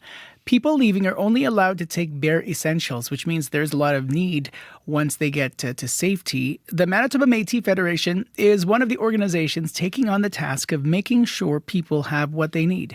Stephanie Mayer is the director of the MMF's Community Resource Department, joining us now. Stephanie, welcome to the program. Thank you very much. How would you characterize the need there? How big of a need is there? The need is extreme, and I say the word extreme very, very seriously. We have thousands of evacuees that are in the city of Winnipeg, the city of Brandon at this time. Both the province as well as the Canadian Red Cross are working around the clock to secure more congregate centers as further communities continue to evacuate. So the need is extreme. Can you detail what the need is? Are we talking about you need more beds, you need more rooms, you need equipment? What is the need? So we have set up our donation and evacuation center at 406 McGregor, and that has been standing up for about 3 days now on part of our second wave of evacuations here. And our donation center is, we call it retail therapy for evacuees. And in there we have clothing for all genders, all shapes and sizes. We have a baby room as well as a shoe room. We have pet supplies. Now, most of the things we need right now are hygiene products. We are extremely low on that, and that's everything from deodorant, toothbrushes, toothpaste, shampoo, conditioner, body wash, soap, razors, all those things that we all keep in our bathroom and look at them and take them for granted. These are the things that evacuees do not have right now. In addition to baby needs, we are extremely running low on formula as well as baby bottles and strollers. It is a number one thing. As you can imagine, a young family with young little ones cannot take their stroller with them on aircraft. As they are evacuating most of these communities, they're fly-in only. So they're arriving with no way of actually being able to get around with their little ones. So we are in desperate need of strollers as well. What are you learning? Because this is the second round of evacuations in Manitoba. What did you learn from the first round? That is a long laundry list, my friend. But the first thing we learned on the ground is things change by the minute. We can plan, we can coordinate as much as we possibly can, but things will change, and not every day is the same as the one prior. You were talking about those hygiene products, strollers, baby needs, but I also know you also mentioned you need toothpaste and toothbrushes and that sort of thing. I know there are some folks who might travel a lot for work and they may take those things from hotels. Are those the sorts of things that you're looking for? And what about people who might want to buy those things? What should people keep in mind? Absolutely. So our donation drop-off center is at 25 Ray Marius, and that is in the Transcona area. And we are open there every day from 10 a.m. to 5 p.m. for drop-offs. Our evacuation center is at 406 McGregor, also open 10 a.m. to 5 p.m., 7 days a week at this point. And we do encourage all donations to be dropped off at 25 Ray Marius, but we are still accepting donations at 406 McGregor, just for those that do live in that area and aren't able to travel to Transcona. So having said that, yes, we are accepting stuff just the same as from hotels. Actually, we're in the process right now of reaching out to some of our hotel partners to see, do you have a lot of those travel shampoo and conditioners? So if we have someone out there that's collected those, we would love to have those. You mentioned a couple of different addresses there. So my mind didn't capture that. Can you repeat that? You said you had two places that you want people to donate? Yes. So we have 406 McGregor. And this is our evacuation center. So this is the place that evacuees come to. And we typically do not accept donations here. We try to encourage everyone to go to our donation drop-off warehouse, which is at 25 Ray Marius. But just keeping in mind, for those that can't make it to 25 Ray Marius, we will still accept donations at 406 McGregor. We're just about 20 minutes after 7 o'clock here on CBC Radio 1. We're speaking with Stephanie Mayer with the MMF's Community Resource Department. Folks might still be waking up and didn't quite catch all the things that you need. So the priority items here are hygiene products, those travel items like shampoo, conditioner, and toothbrushes and toothpaste. Those strollers and baby needs, you're okay receiving used items from that match that need? Absolutely. Gently used items are more than encouraged. What is your message today for Manitobans as we head into the second state of emergency? I'm reaching out to our Red River Métis citizens who came up in the first wave here with extreme support for all of their fellow Red River Métis citizens that have been evacuated, as well as all Manitobans. Now is the time we need you to help donate. We need those gently used items that you have at home that you could feel that an evacuee would need, because we are in a state of emergency and we have so many poor people from the north that are coming down and need these supplies. Stephanie, thanks for making time today. Take care. Thank you. Stephanie Mayer is director of the MMF's Community Resource Department. As you've been hearing, they are asking for hygiene products, strollers, baby needs, and if you have shampoo and conditioner, toothbrushes and toothpaste, you can drop them off at a couple of places. At 25 Ray Marius in Transcona, donations being accepted there. Also at the evacuation center at 406 McGregor, they don't generally allow donations, but because of what Stephanie has described as an extreme need, they are accepting donations there as well. As wildfires impact our province, keep up to date with CBC. For the latest information, listen to CBC Radio 1. Visit cbc.ca/Manitoba or the CBC News app. For people who have a limited data plan or are running into spotty mobile service on the road, visit cbc.ca/lite. That's cbc.ca/LITE.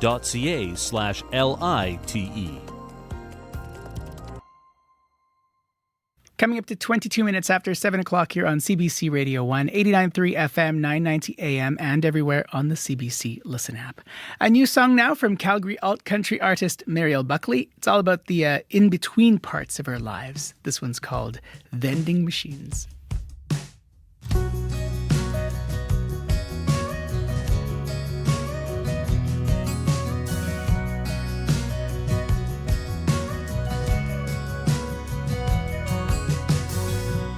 Lights under the bridge stay on, guide in the dark for the barely hanging on. Drive it back and forth every now and then. Drop you at the front doors, try to say goodbye again. Distant glowing embers of working men. The rotten mouths turning gray to red, bouncing up like fireflies, dancing around their heads, clutching at my chest whenever I see them drawing in. I will wait outside in parking lots with my dreams, try to chase something pretty. Staring at the vending machines, it's always a choice between another round. Staring at a colored TV, one bad call after another. And I don't want to worry my mother.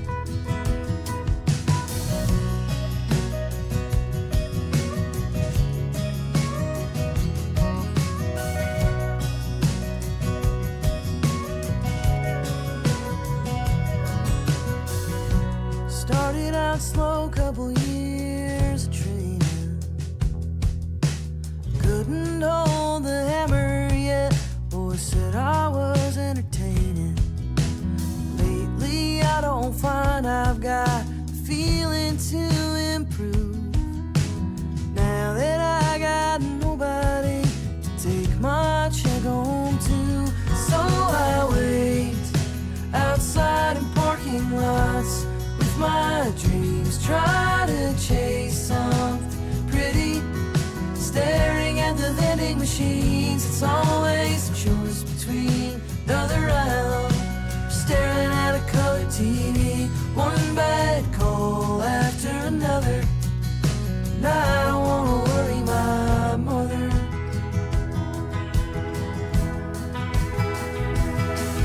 Then the kids come around, feels like December.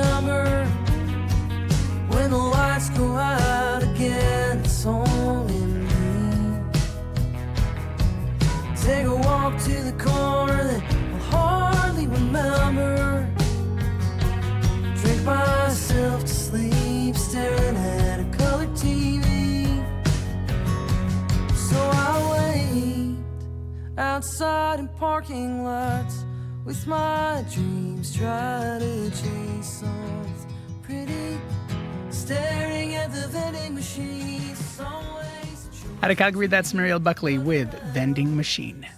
Let's head to your CBC National Sports Desk, and Scott Reger joining us now. Happy Monday. Hello. And to you, Faith. Scott, happy Monday. Getting pretty crowded as well atop the CFL's Western Division, Scott. Yes, it is. Edmonton, the sort of the sad sacks of the Western Division once more, they fell to BC yesterday. So you take a look at the West right now, Faith. You've got Calgary, who beat Saskatchewan this weekend. Calgary has 4 wins. The Riders have 4 wins.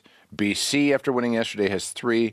And then you have the Bombers with 3 wins as well. So you see that logjam atop the Western Division, although Winnipeg has played 1 fewer games than the top 3 that I just mentioned. As for the Bombers, they're on a bye week, thus 1 less game.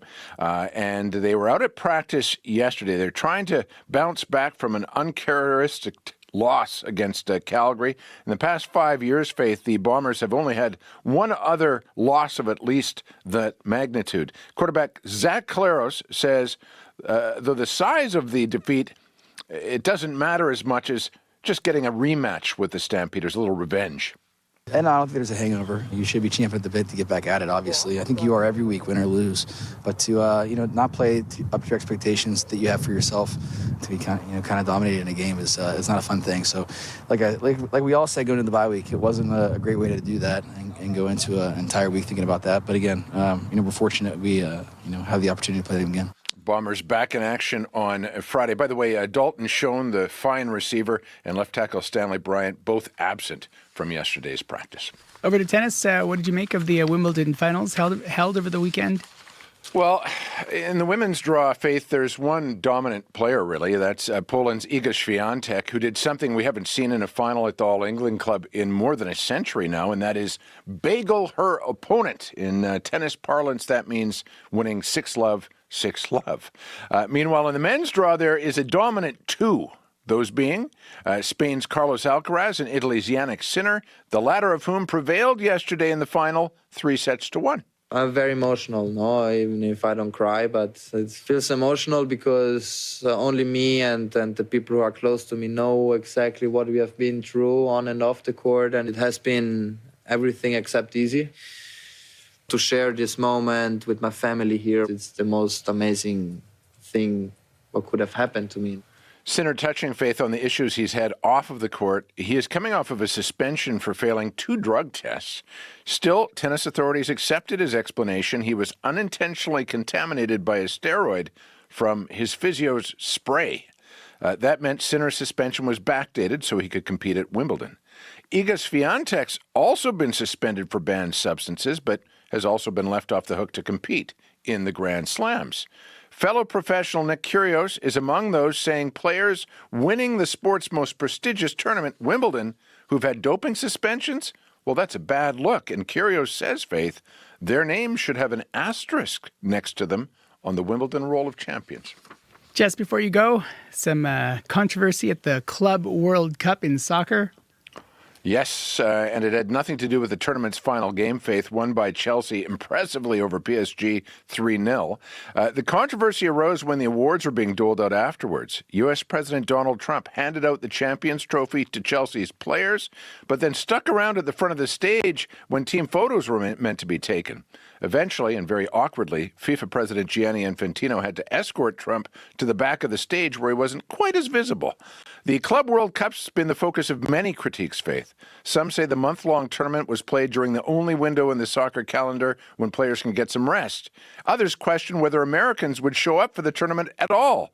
Infantino addressed that. We heard nobody will come to the games, and we had almost 2.5 million spectators. This is around 40,000 per match. There is no league in the world, except for the Premier League in England, who has an average of 40,000 spectators.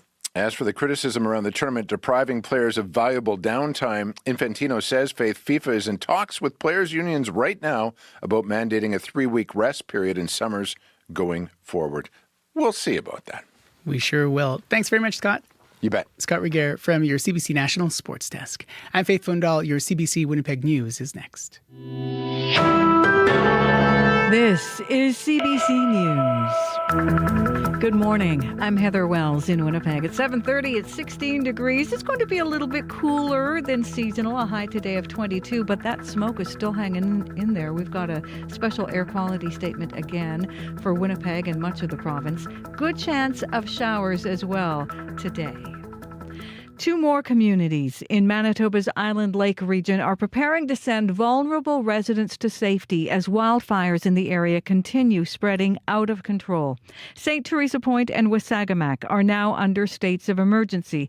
Alex McDougall is Grand Chief of Asininu Okinawan. He oversees all 4 nations in Island Lake. McDougall says they need more ground support. The local manpower that are there are getting exhausted. They're tired. They've been working 24/7 trying to protect their families and their homes. Firefighters that are coming in have been tremendous help, but there is now that need for additional resources to help out with the community and their efforts.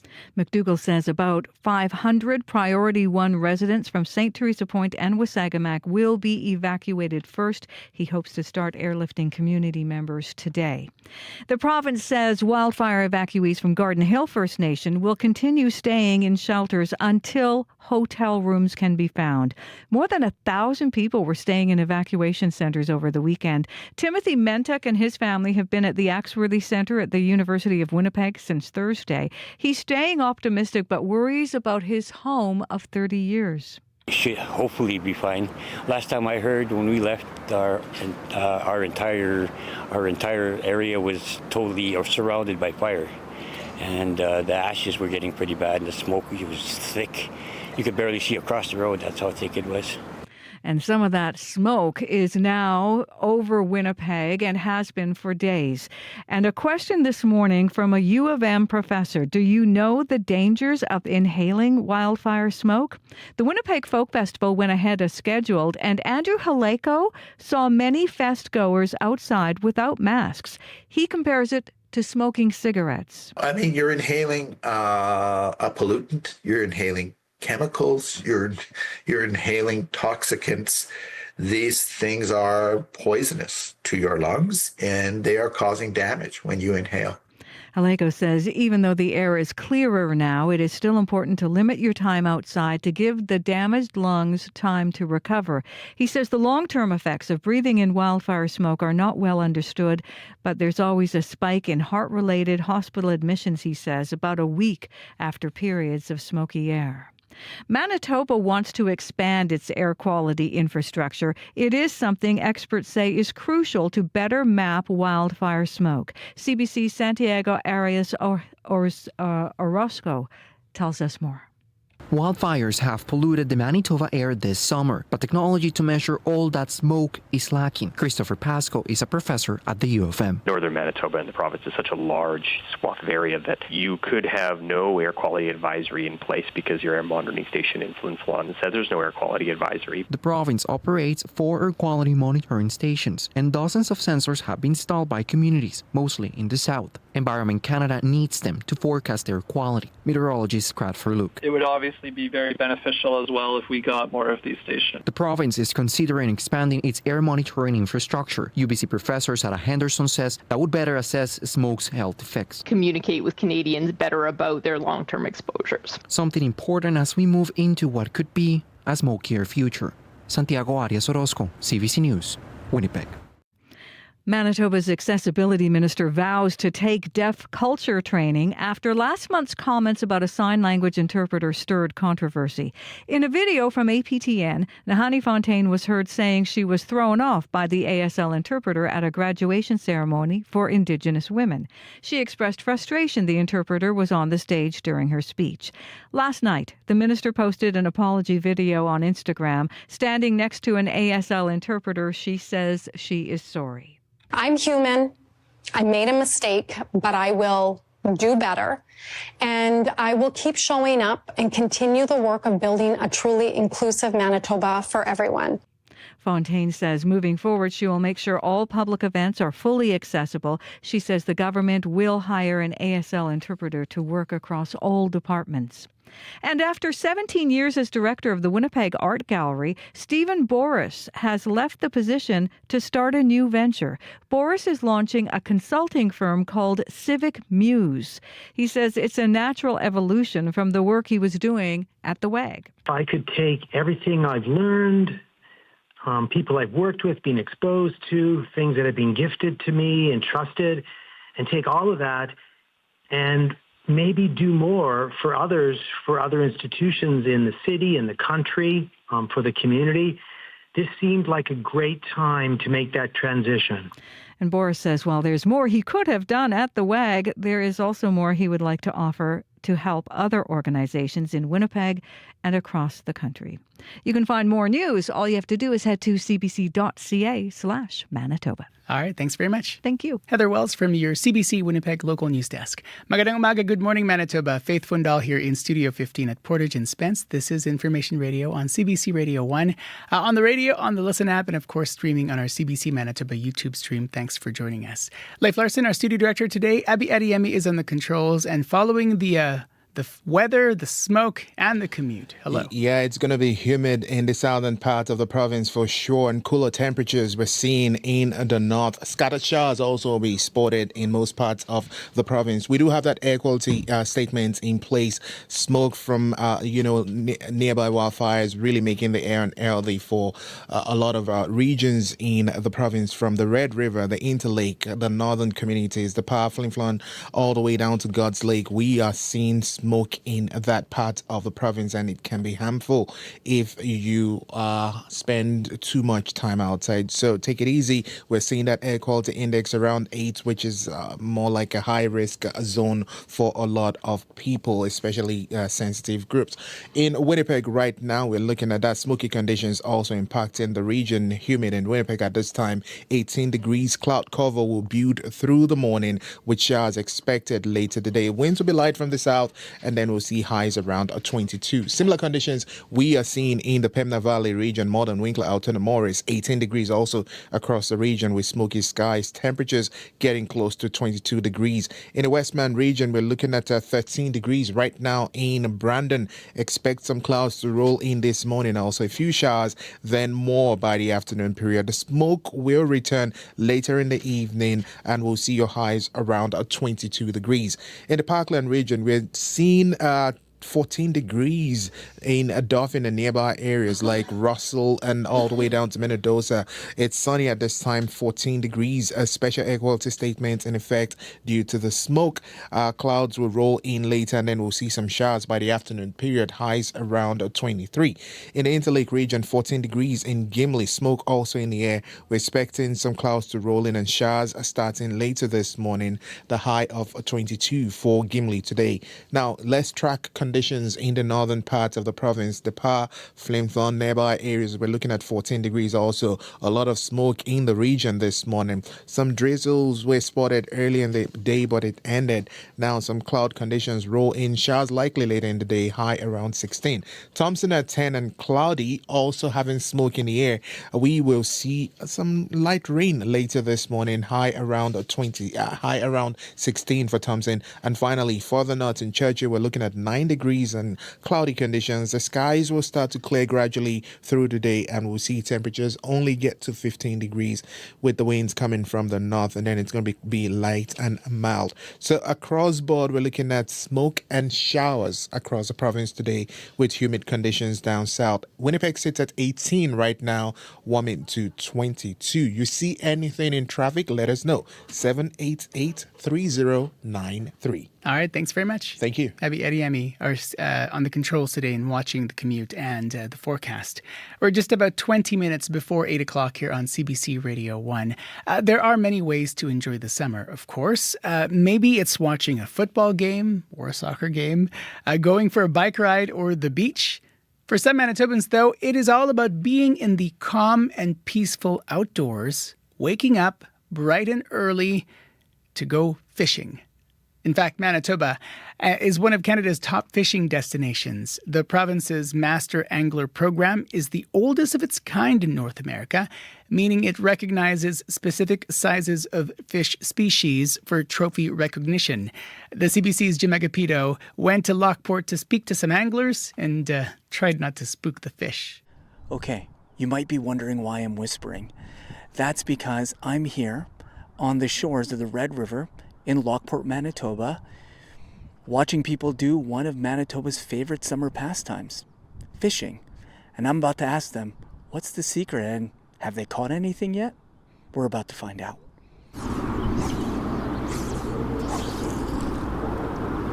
My name is Jonathan Tring. I'm from South Africa. I noticed that you went into the water. Why did you want to do fly fishing here? Well, fly fishing, it just adds an extra element of difficulty. So you're not just fishing with bait, you're fishing with flies like this one, and just mimics whatever the fish are eating here in the water.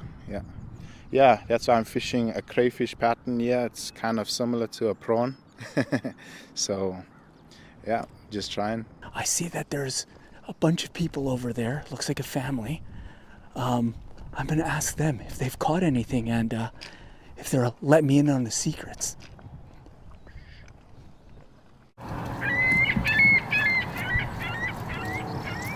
What's your full name? My name is Mohammed Ahmed. We are fishing here at Lockport. So tell me, how long have you been here for today? I've been here like more than 6 hours. So I came like 6 a.m. in the morning. Yeah, I started to catch fishing. I just catch like 4 fish now. 4 fish? What kind of fish did you catch? I don't know what you call their name. Catfish, the big ones? No, I can't eat catfish. Okay, so you're not sure, but you're going to eat the fish that you caught today? Exactly, yeah. Okay, who are you here with today? With my dad and my dad's friends. Okay, so I got to ask, okay, you have a river rod. How long have you been coming to this spot to fish? A month. I started a month ago. Yeah. Before, like a month ago, were you fishing much? No, we just started a month ago. So you and your family? Yeah, me and my dad. This river is very famous, I know, for catfish. That's right, yeah. So today, like what would you be catching today? Well, today I'm catching goldeyes. I'm catching goldeyes up at the dam wall there.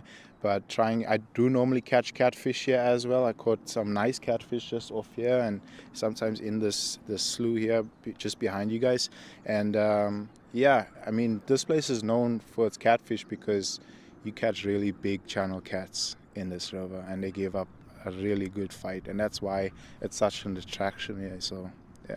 What I just learned, Manitoba has the oldest master angler program in all of North America. Have you caught any master anglers yet this year? Oh, yes, lots. There'll be days I catch 5 master anglers in a day, even more. I know guys that come and fish baits and they'll catch like 10 master anglers. Yeah, so it's pretty good. Is it all catfish? Is it what kind of master anglers you catching? Well, you can catch catfish, you can catch carp, common carp in this river. You can catch goldeye. You can catch pike as well. There's walleye in here. We got a wide range of fish that we can enjoy. So. Can you show me the fish you got? Yeah, it's right here.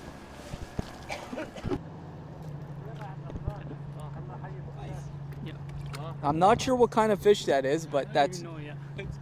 You said that you came here a year and a half ago? Yeah. Where did you come from? From Turkey, but I'm from Syria. Okay, so the fact that, year and a half and you're fishing, taking part in one of the most Manitoba thing you could do in the summer, how does that feel? It's the best thing, fishing, yeah. The CBC's Jim Agapito on the shore banks of the Red in Lockport, Manitoba. We carry a world of information in our pockets because we want to know. Breaking news that shapes our world, staying on top of stories around the globe, and connected close to home. It's news you can trust, delivered when you want and where you want on Canada's News app. Now with CBC Radio 1, local and live. Download the CBC News app for free. Coming up to 15 minutes before 8 o'clock here on CBC Radio 1. As you've been hearing, people living in the Island Lake region will be preparing to flee their homes due to ongoing wildfires. Yesterday, both St. Teresa Point and Wasagamak First Nations declared local states of emergencies, days after Garden Hill First Nation began getting people out. But leadership says making the declaration was the easy part. The hard part starts now. Wasagamak doesn't have an airport. The closest landing strips are in St. Teresa Point and Garden Hill. And with heavy smoke filling the air, there's a concern that planes may not be able to land, grounding the community's evacuation plans. Robert Harper is Vice Chief of Wasagamak and has stayed in the First Nation to help. He shared some of his concerns with CBC's Felicia Adams. My concern is access points of leaving, because we don't have an airport here. We either have to go to Garden Hill or St. Teresa to catch a plane. So, what happens if it's too smoky? Like, how do we planes can't land? And so what you're saying is that St. Therese and Garden Hill, they're the only points of exit for the community. We don't have one. We don't have an airport here. We have to cross the lake to catch a plane. Mm-hmm. And right now, is it very smoky that you can't see? I know other people have been telling me that it was smoky, very, very smoky. Is that still continuing? Yes, it is smoky, but I think the St. Teresa is getting the brunt of the smoke that's happening here on the west side. And Garden Hill fire, if the wind changes coming from the east, it's the same thing. All that smoke will go towards those airports. Sometimes there's no smoke. The only time we get relief from the smoke is when it comes from the northeast. Otherwise, you got the Cross Lake fire, you got the fire on the west side here, down south on the east of us. So there's smoke, no matter which way the wind blows, except for the northeast. We have smoke here. You're still there, obviously. You're trying to help the community. How are they feeling? A lot of people are phoning in asking. Well, there's a lot of people with health conditions here asking if they're being sent out. How many people are still? Or well, I guess they're waiting. We haven't to sent anyone out. We're just waiting yet. We're just trying to organize everything right now, and eventually you'll get a list pretty soon. So are you worried that people might not be able to get an access point out? If those fires are getting closer to those airports, yes. Well, St. Teresa, they declared their state of emergency, I think yesterday. I think they started their process of getting their P1s out. So there's going to be a lot of probably be fighting over planes again. That's my main concern is the health of the P1s and the access points. Like if there's too much smokes, like I think unfortunately we're well versed in evacuations here. We know the process, and we're always trying to get ahead of what we know is coming. That is Robert Harper, Vice Chief of Wasagamak First Nation, talking about P1s or Priority 1 evacuees. He mentioned previous wildfire evacuation efforts in the community. Alex McDougall, Island Lake Ground Council Grand Chief. Memories of past evacuations hang heavy as well. He explained why to the CBC's Felicia Adam. The 2017 fire, there's an old burn that runs along the west side of our community here. Should that fire reach that old burn, there is going to be a very fast-moving fire and a big fire lighting up essentially a matchbox that's ready to explode and become a big issue that again will sort of re-trigger and traumatize our community members from that experience where we were literally running from that fire with just our clothes and whatever we could grab. And when you say old burn, is that just where the fire burnt through in 2017? Yes. Yeah. Are there trees there like Tyndall, I guess? Yes. Type of. Yeah, exactly. Those fires compared to today, like how would you compare them? Is this one worse? Was that one worse? I would put the same weight on it. It endangers the lives of the community members. The size and scope of each situation and then the fires are different. But the fact is that fire is in the community threatening the health and safety of our members there. What right now is your main concern or your worst fear coming out of these fires? I think it's that old burn that's just skirting the communities and coming into the community. Should that ignite, we will be in that situation where we're having to turn our backs to it and running from it to escape it. If the conditions are prime and are ideal, it could be here within minutes if it does ignite that, and that's my fear, and exposing community members to the process of running, like we have to literally jump into our boats, and these aren't big boats; these are 16-foot aluminum crafts. Um, Sometimes they're overloaded, and in the chaos, back and forth runs, there's a chance of people colliding with one another if it's uh, visibility is poor. And like Vice Chief expressed here, being able to evacuate is still something that's of concern to the community, where even water bombers had to be turned back because of visibility and couldn't operate. And I would imagine that'd be the same situation for commercial operators that come into the area. If visibility is poor and smoke is heavy, we won't even be able to evacuate. So we'll be here fending for ourselves and hopefully being able to find a way to stay away from the fire. That is Island Lake Grand Chief Alex McDougall.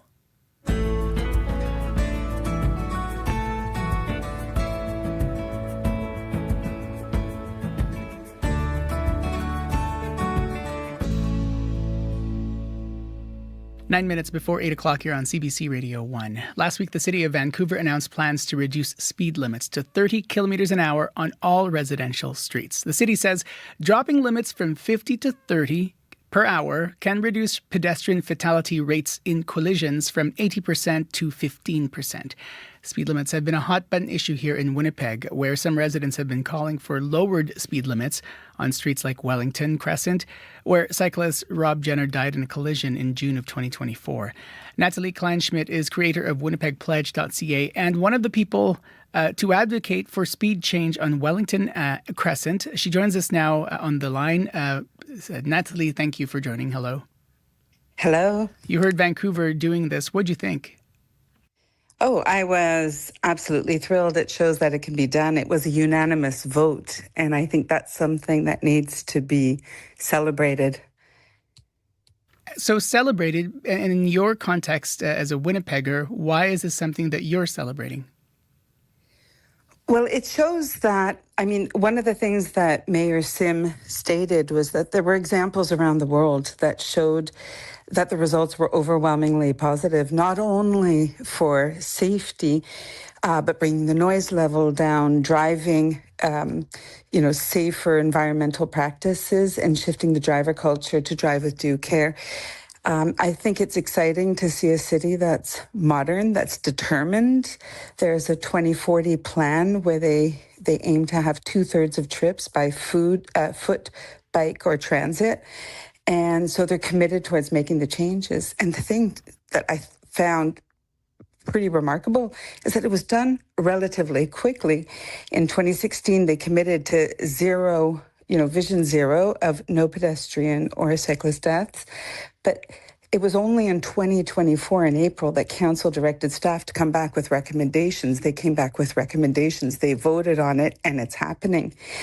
And I think we've just got so used to delays, and we've got so used to neighborhoods all pitching, councillors pitching for their neighborhoods, that we forget that there are cities that are united and unanimous and that have these really bold and necessary views. Sounds like you're pretty jealous about Vancouver. I am. I'm actually in Montreal right now, and it's the same thing. Everybody's on a bike. They have those bike share programs, and I don't know a single person in Montreal who doesn't jump on a bike, leave it. It's called Bixie. So they're always saying, I'm going to go Bixie. I'm going to use Bixie. And I'm like, wow, you guys can do that. And nobody's afraid of getting hit. There isn't that hostility. There isn't polarization. And it really leads me to question why we have such polarization in Winnipeg. Natalie, what are we saying here? Because I'm getting the sense that there is an undertone that perhaps isn't being said out loud. What are we not saying here about why this isn't happening here? I think the polarization's the real issue. I was part of 70 people who were a delegation to speak to reducing speeds, and there was only one person against it for Wellington. And yet here we are a year later, and we still haven't even got a vote for a temporary solution. And I spoke to a consultant and engineer who does urban planning in Toronto, and she laughed. She said in 5 days we could have had a study and put up a temporary solution. So I think the issue is that we've pitted drivers and pedestrians because we're asking the wrong questions. We're asking, how do you commute? What is the right question, would you say? What is the right question then if that's not the question? How do you walk in the streets of Winnipeg?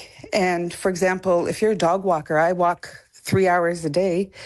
I only drive 20 minutes a day. And the real question is, do you agree that people should be able to walk the streets of Winnipeg or get around by bike without having to worry about getting hit? I mean, it's really not more complicated than that. Owning a car does not come with a right to public space.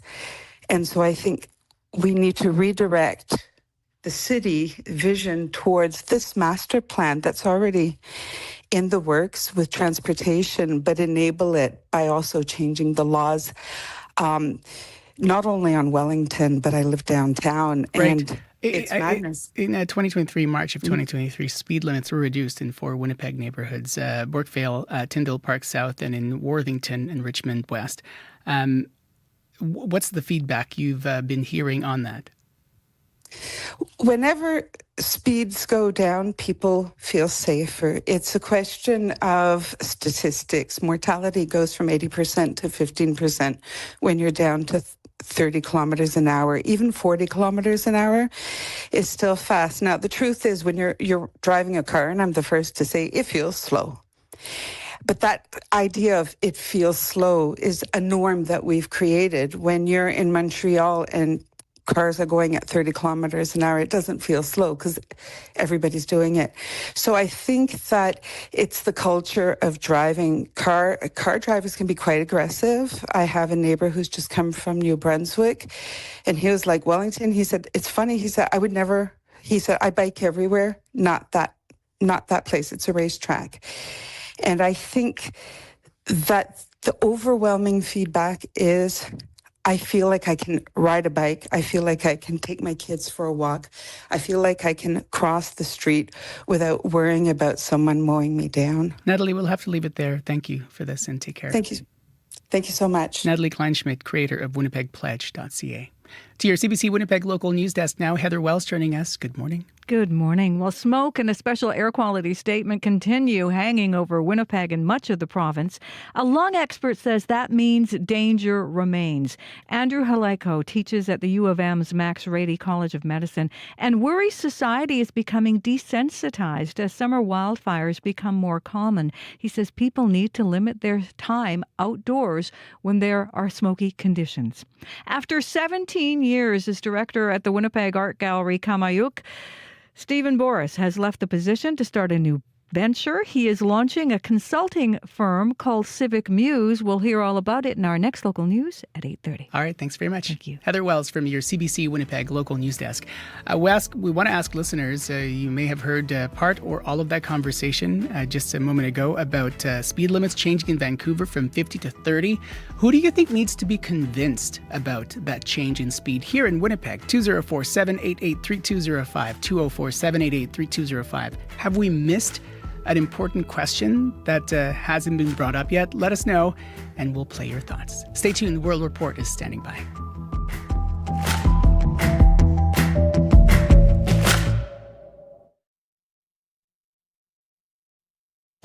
on cue. The Toronto comedian Steph Tolev has been called gross, dirty, and painfully real. And now she's dropping her first Netflix special. She'll tell you about finding her voice, why she left Canada to make it in comedy, and how her jokes help women feel less alone. I never make fun of anyone's physical appearance because I don't find that funny. Q with Tom Power. This morning at 10:30 in Newfoundland. And on the CBC Listen app. Or wherever you get your podcasts. The CBC News is next. Coming up in half an hour, it's The Current. I'm Megan Williams. Emergency rooms in small communities are struggling to stay open. One health columnist says provinces should close some of them down and spend the money better on local health care. That's coming up on The Current. This is World Report. Good morning. I'm Marcia Young. More communities near Manitoba's northeast border are under evacuation order. Wildfires are burning out of control in the Island Lake region. The Minister of Emergency Management says Ottawa has approved a request for more emergency evacuation and sheltering support. People are trying to get away from the smoke, but it's also traveling and causing poor air quality in the rest of Manitoba. The CBC's Sarah Reid reports. For thousands of Garden Hill First Nations residents, the arrival of a Hercules military plane to airlift them out of their remote community is bittersweet. Relief to be relocated safely to Winnipeg, but also fear about having to leave their homes behind. Tim Mattuck was on one of those flights. Last time I heard, when we left, our entire area was totally surrounded by fire. And the ashes were getting pretty bad, and the smoke was thick. There are more than 4,000 people living in the area. Over the weekend, most of them were flown to Winnipeg, leaving behind only 1,200 essential workers to fight the fires. There's smoke here this morning. Garden Hill resident Dwayne Chornoby gave his community an update about the worsening smoke. Pulled in pretty good last night. It's not just the communities near the fire that are experiencing the smoke. It's also blanketing the rest of the province, including in Winnipeg, where some people are struggling with an air quality that spiked to 10+. My eyes, they get really red at times. And now we're out on our bikes again today. Maybe it should be stopping us, but it hasn't. University of Manitoba physiology professor Andrew Haleko says he worries people will start normalizing poor air quality. You're inhaling chemicals, you're inhaling toxicants. These things are poisonous to your lungs and they are causing damage. Air quality in Manitoba is expected to vary over the coming days while crews fight the fires responsible for the dangerous conditions. Sarah Reid, CBC News, Edmonton. Recovery efforts are expected to resume today in parts of central Texas. Rain forced emergency crews to pause their work over the weekend. It's been more than a week since a flash flood led to the death of more than 130 people. This weekend, the Guadalupe River breached its banks again. Steve Futterman is in Kerrville, Texas. The search for the missing here goes on, but in the last 5 days, very few bodies have been discovered. The sad reality hitting this town is that many people may never be found. This woman, a volunteer, hopes search crews can help the families of those missing get some closure. Help them find people and bring these families peace. On Sunday, however, the search had to be suspended. Torrential rains hit the area. Flash flood warnings were issued. There was some flooding, some rivers overflowed, some streets were closed. This search crew member had to stop what he was doing. We'll probably end up not being able to do anything today and just try to get back at it in the morning. Many people were not taking any chances. Some of my thoughts were, should we just go back home and get back out of the way? But it seems to have cleared up enough. In the end, there was no massive river surge. Any damage was relatively minor. But with everyone still on edge, the mayor of Kerrville, Joe Herring Jr., is urging residents to seek help. I personally went to get counseling this week, and it helped me.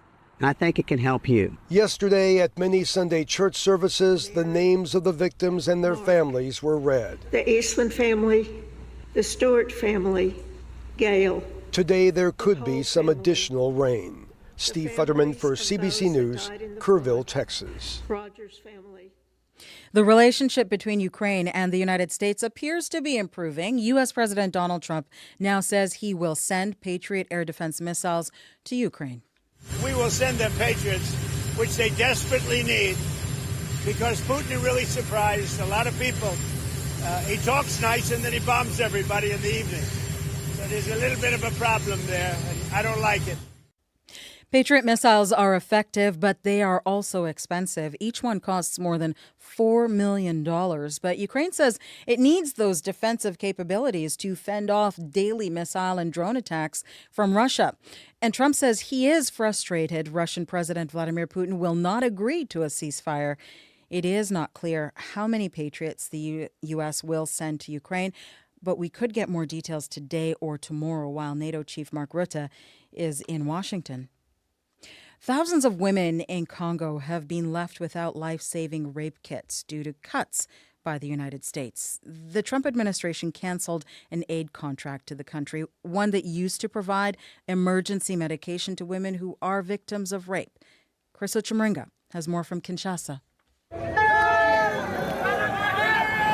This is what it sounds like to run for your life. The horrors of this latest flare-up in the decade-long war between the DRC government and M23 rebels are painfully pronounced for women and girls. Aid agencies have recorded 67,000 cases of sexual assault, including rape, in the first 4 months of this year. Ndeye Khadilo is the spokesperson of the United Nations peacekeeping mission in the DRC. Armed groups and, in some instances, other actors have used sexual violence as a weapon of war, targeting civilians, particularly women and girls.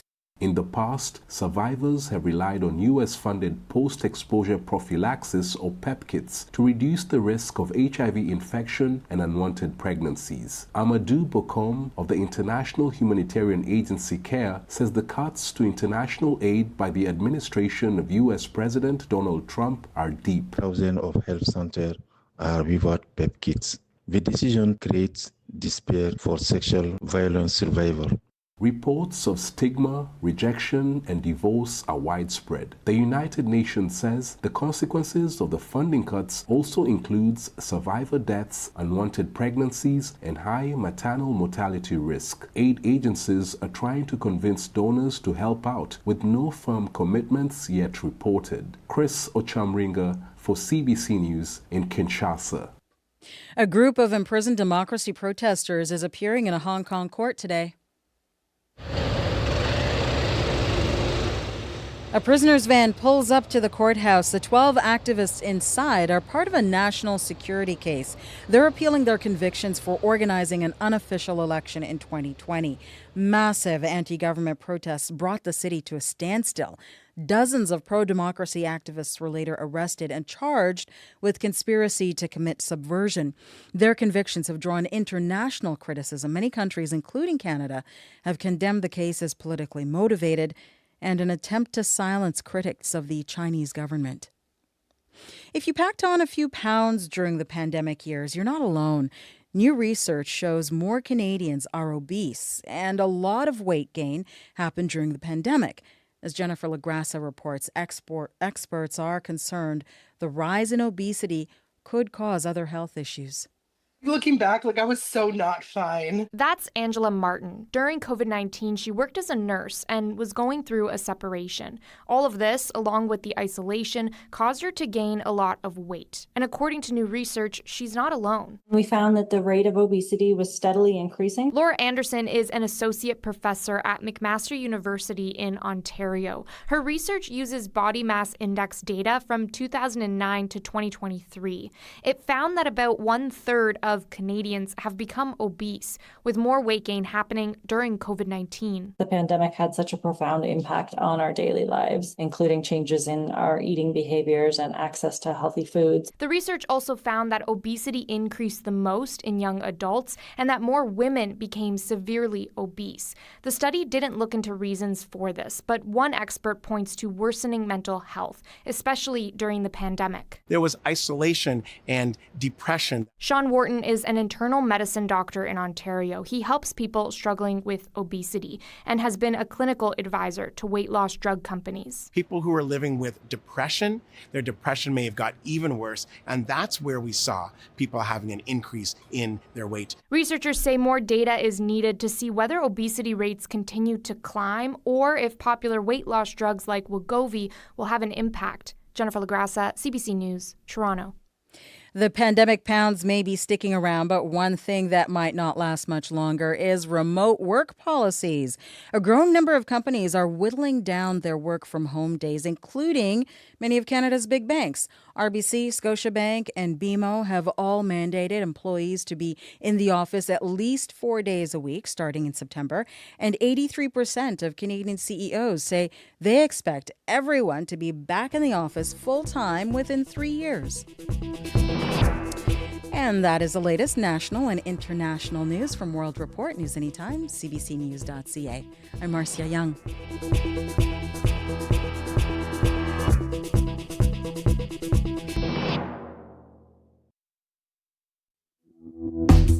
Magandang umaga, good morning Manitoba. Faith Fondal here in Studio 15 at Portage and Spence on this very smoky Monday morning. This is Information Radio on CBC Radio 1. Some say coffee is already expensive, but with U.S. President Donald Trump threatening up to 50% tariffs on imports from Brazil, some worry it could drive up prices for a cup of coffee here in Canada. We're going to speak with a food economist and share from him how much more Manitobans can expect to pay. It's coming up next here on Information Radio on CBC Radio 1, 89.3 FM, 990 AM, on the app, and of course on our CBC Manitoba YouTube stream. Stay tuned.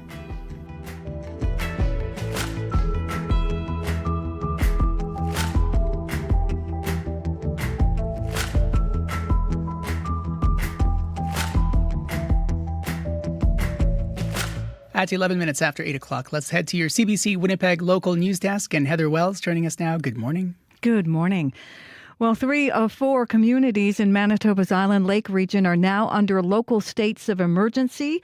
Out-of-control wildfires are threatening Wasagamacq and St. Teresa Point. In Wasagamacq, a new fire is burning just 16 kilometers away. Chief Walter Harper says they're in talks with the province and Red Cross to start evacuating their community. Now, as thousands of wildfire evacuees land in Winnipeg and Brandon, the Red River Manitoba Métis community is asking for your help. They need things like hygiene items, baby needs, even strollers. We'll tell you more about that and where you can take any donations coming up in our next local news at 8:30. All right, thanks very much. Thank you. Heather Wells from your CBC Winnipeg local news desk.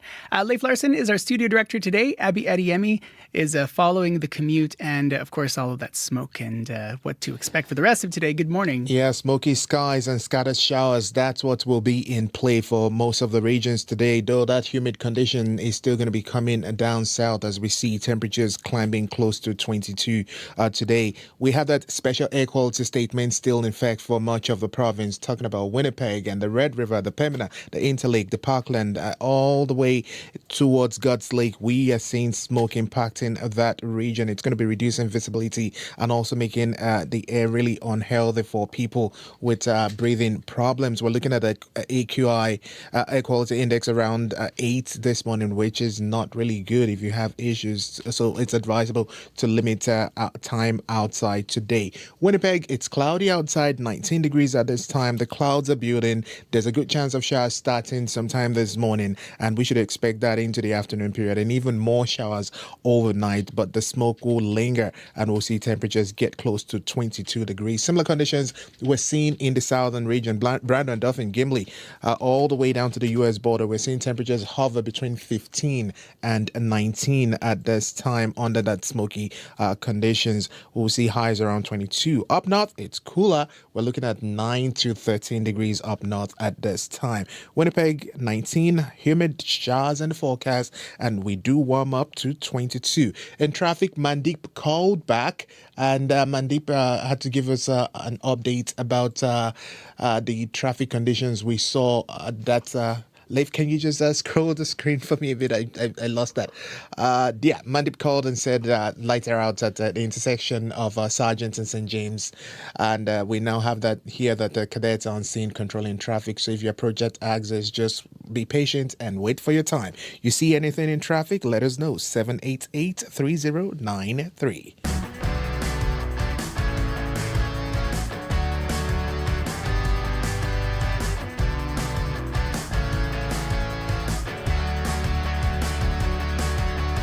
14 minutes after 8 o'clock here on CBC Radio 1. I'm Faith Fundal.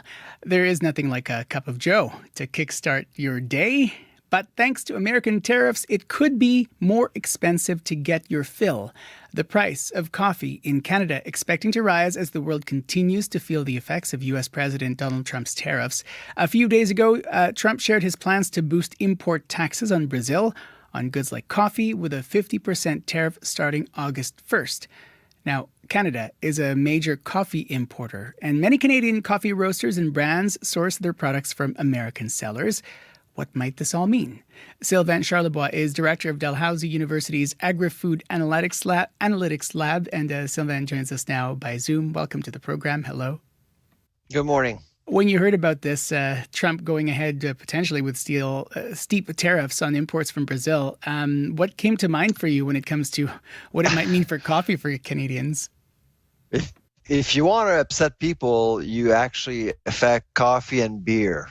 And so coffee is being impacted for sure. And in fact, actually, coffee prices have been impacted in Canada since March the 3rd. There are tariffs on imports into the U.S., of course, but there are tariffs, counter-tariffs implemented by Ottawa since March the 3rd. So both tea and coffee are being tariffed right now coming into the U.S., from the U.S. And of course, a lot of Brazilian coffee, Colombian coffee, Costa Rica coffee, Vietnam coffee are packaged in the U.S. before coming into Canada. So that's why if you've been to the grocery store, you notice higher prices.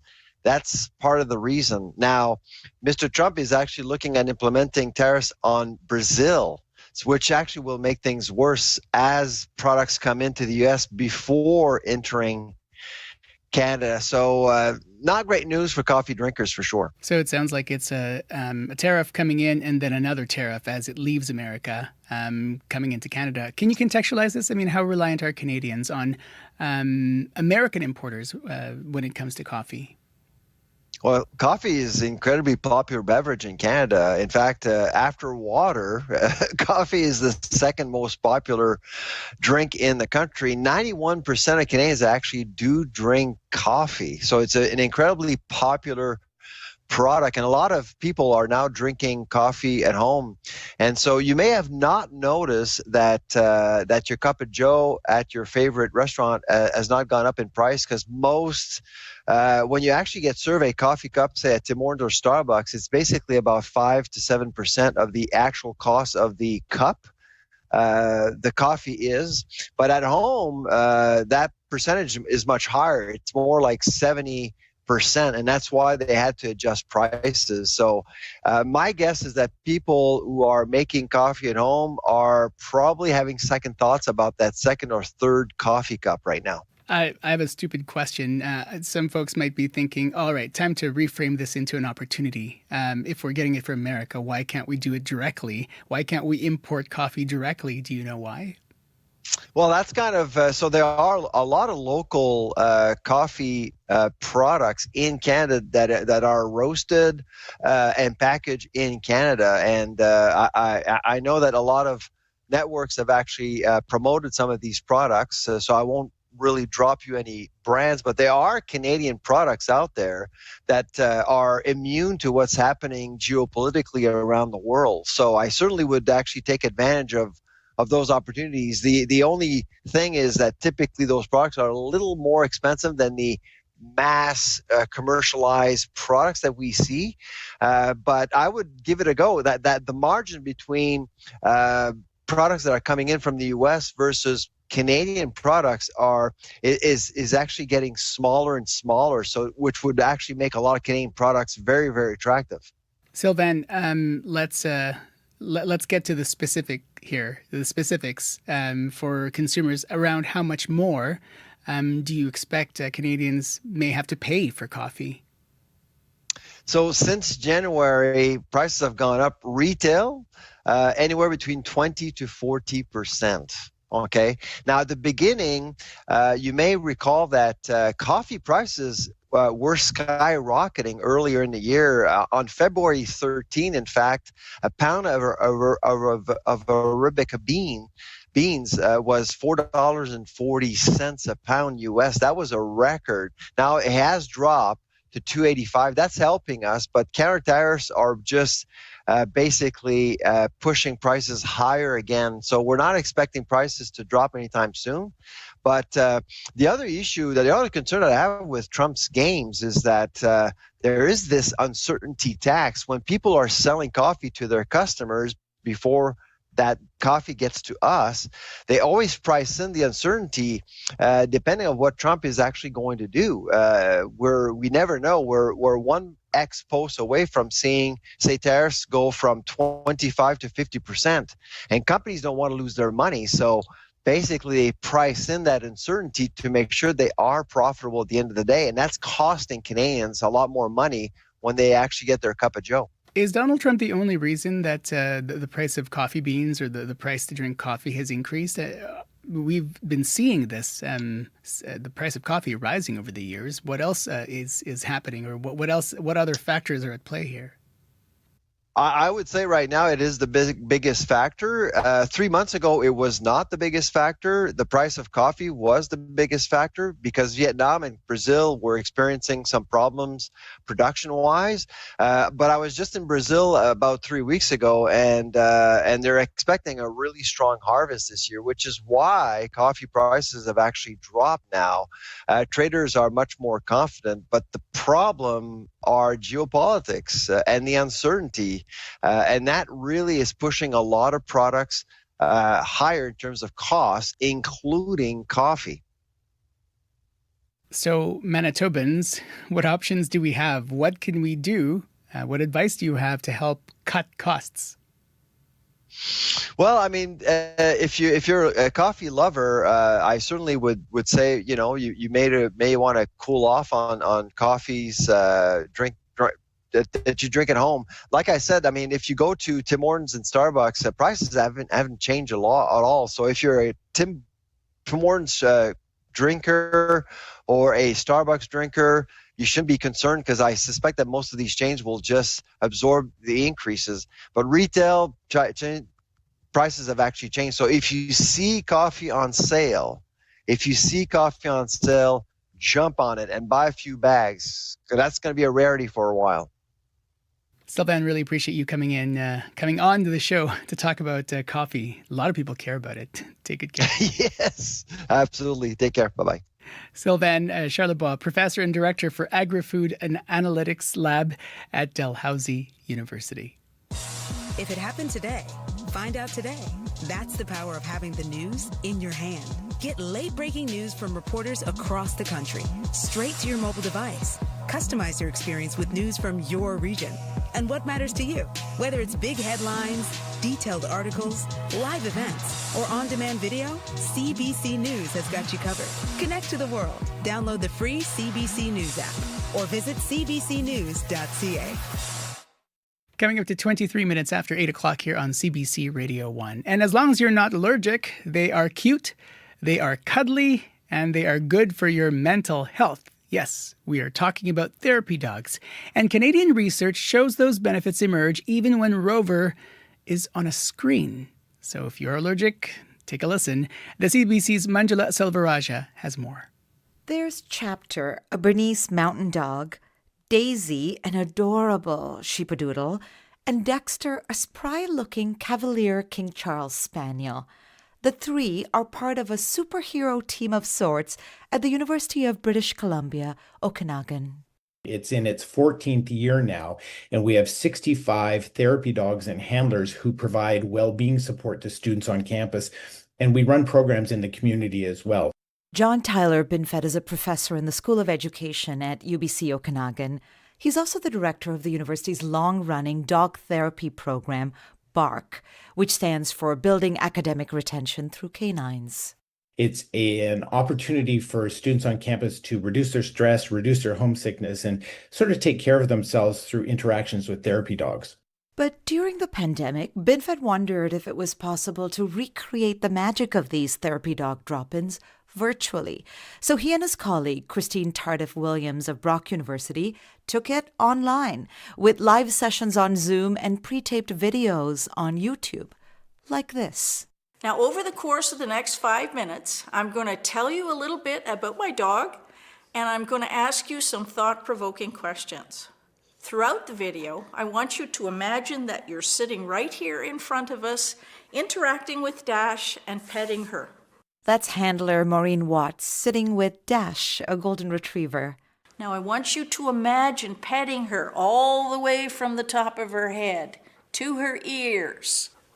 Her fur is really soft, so it's wonderful feeling to do this in a massaging kind of way. I think I get as much out of it as I know she does, for sure. And look at that smile. Oops, and a burp. Oh! That's Dash with a doggy burp of happiness. In a study published in 2002, followed by a larger one with more than 1,000 participants published in 2025, the two researchers examined the effectiveness of virtual sessions. In the latest study, both students and non-students self-reported a 20 to 24% reduction in stress after the session. Women reported higher reductions than men.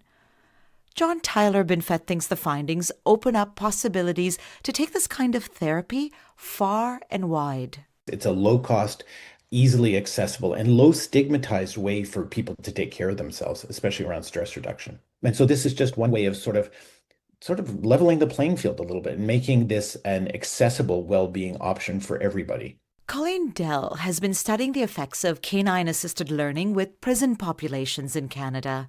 So you think about people in prison, many who have been through the child welfare system, disconnected from their families, bumped around a lot, substance use issues, disconnected from yourself, disconnected from others, disconnected from our environment or our land, right? Dell is a professor in the Department of Sociology at the University of Saskatchewan. She's also the founder and co-director of the Positive Connections Lab at the university. The dogs will help develop a connection, and I'm going to say in a safe way compared to a human, because many of these prisoners have been let down, abused, and what have you from humans, right?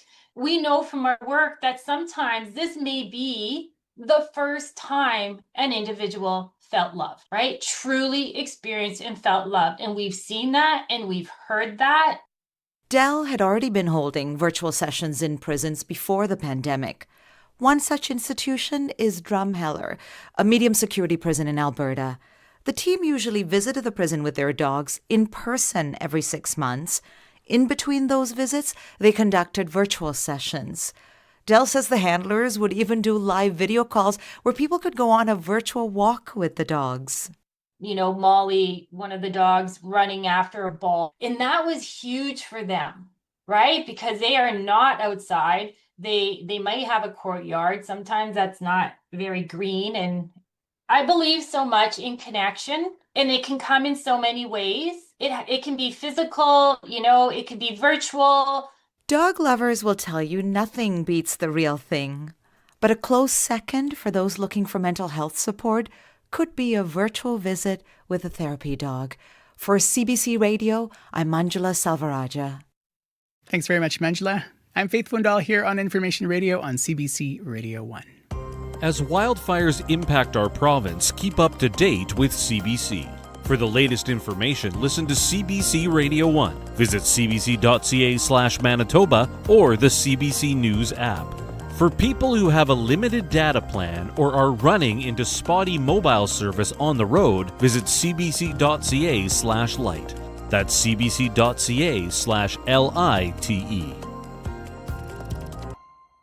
We also have CBC's Climate Dashboard. It is an online tool that tracks current conditions and extreme weather right across the country in real time.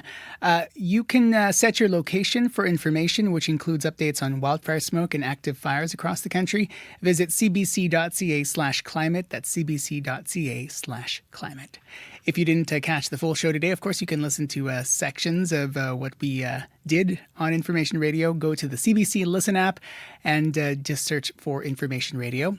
Or you can find our CBC Manitoba YouTube stream on YouTube, of course. Just search for CBC Manitoba. We're at 29 minutes after 8 o'clock here on CBC Radio 1, 89.3 FM in Winnipeg, 12:30 a.m. in Churchill, in Thompson, 100.9 FM, in Dauphin, 105.3 FM, and in Brandon, 97.9 FM. We are expecting a bunch of smoke today. For much of the listening region, you can see already outside here in downtown Winnipeg. Those smoke advisories or the air quality statements are in effect for much of the listening region. So if you have heart or lung issues, you are asked to avoid strenuous outdoor activity and limit your time outdoors as well, because that smoke can be an issue for people's health. So if you are planning on going outside, take some extra precautions because it might impact you. On the roads today or on your morning commute, we got a phone call from Mandeep to say that the lights at the intersection of Sargent and St. James are out. There are Winnipeg Police Service cadets on scene. But again, at Sargent and St. James, watch out for the cadets there as they manage the lights out at the intersection. Stay tuned. We'll give you a full look at your forecast and talk about other things coming up after your CBC Winnipeg News. This is CBC News. Good morning. I'm Heather Wells in Winnipeg. At 8:30, it's 19 right now. Increasing clouds through the day with a good chance of showers. We are again under a special air quality statement with local smoke. Little on the cool side today, a high of 22. Two more communities in Manitoba's Island Lake region are preparing to send vulnerable residents to safety as wildfires in the area continue spreading out of control. St. Teresa Point and Wasagamak are now under states of emergency. Alex McDougall is Grand Chief of Asininu Okinawan. He oversees all four nations in Island Lake. McDougall says they need more on-the-ground support. The local manpower that are there are getting exhausted. They're tired. They've been working 24/7 trying to protect their families and their homes. Firefighters that are coming in have been tremendous help, but there is now that need for additional resources to help out with the community and their efforts. McDougall says about 500 Priority 1 residents from St. Teresa Point and Wasagamak will first be evacuated. He hopes they can start airlifting community members today. As those wildfire evacuees land in Winnipeg and in Brandon, the Manitoba Métis Federation is asking for your help. Stephanie Mayer is director of Red River Métis Community Resources. She says the need is extreme for hygiene items and baby needs. Deodorant, toothbrushes, toothpaste, shampoo, conditioner, body wash, soap, razors, all those things that we all keep in our bathroom and look at them and take them for granted. These are the things that evacuees do not have right now. In addition to baby needs, we are extremely running low on formula as well as baby bottles and strollers.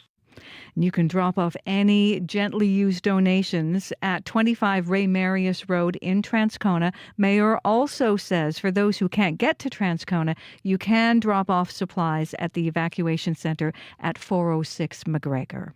Now, much of that thick wildfire smoke that hung over Winnipeg this past weekend has cleared a bit. We still have that special air quality statement. And one lung expert at the University of Manitoba says the danger remains. The Winnipeg Folk Festival went ahead as scheduled, and Andrew Haleko says many fest goers outside without masks. He compares it to smoking cigarettes. I mean, you're inhaling a pollutant. You're inhaling chemicals, you're inhaling toxicants.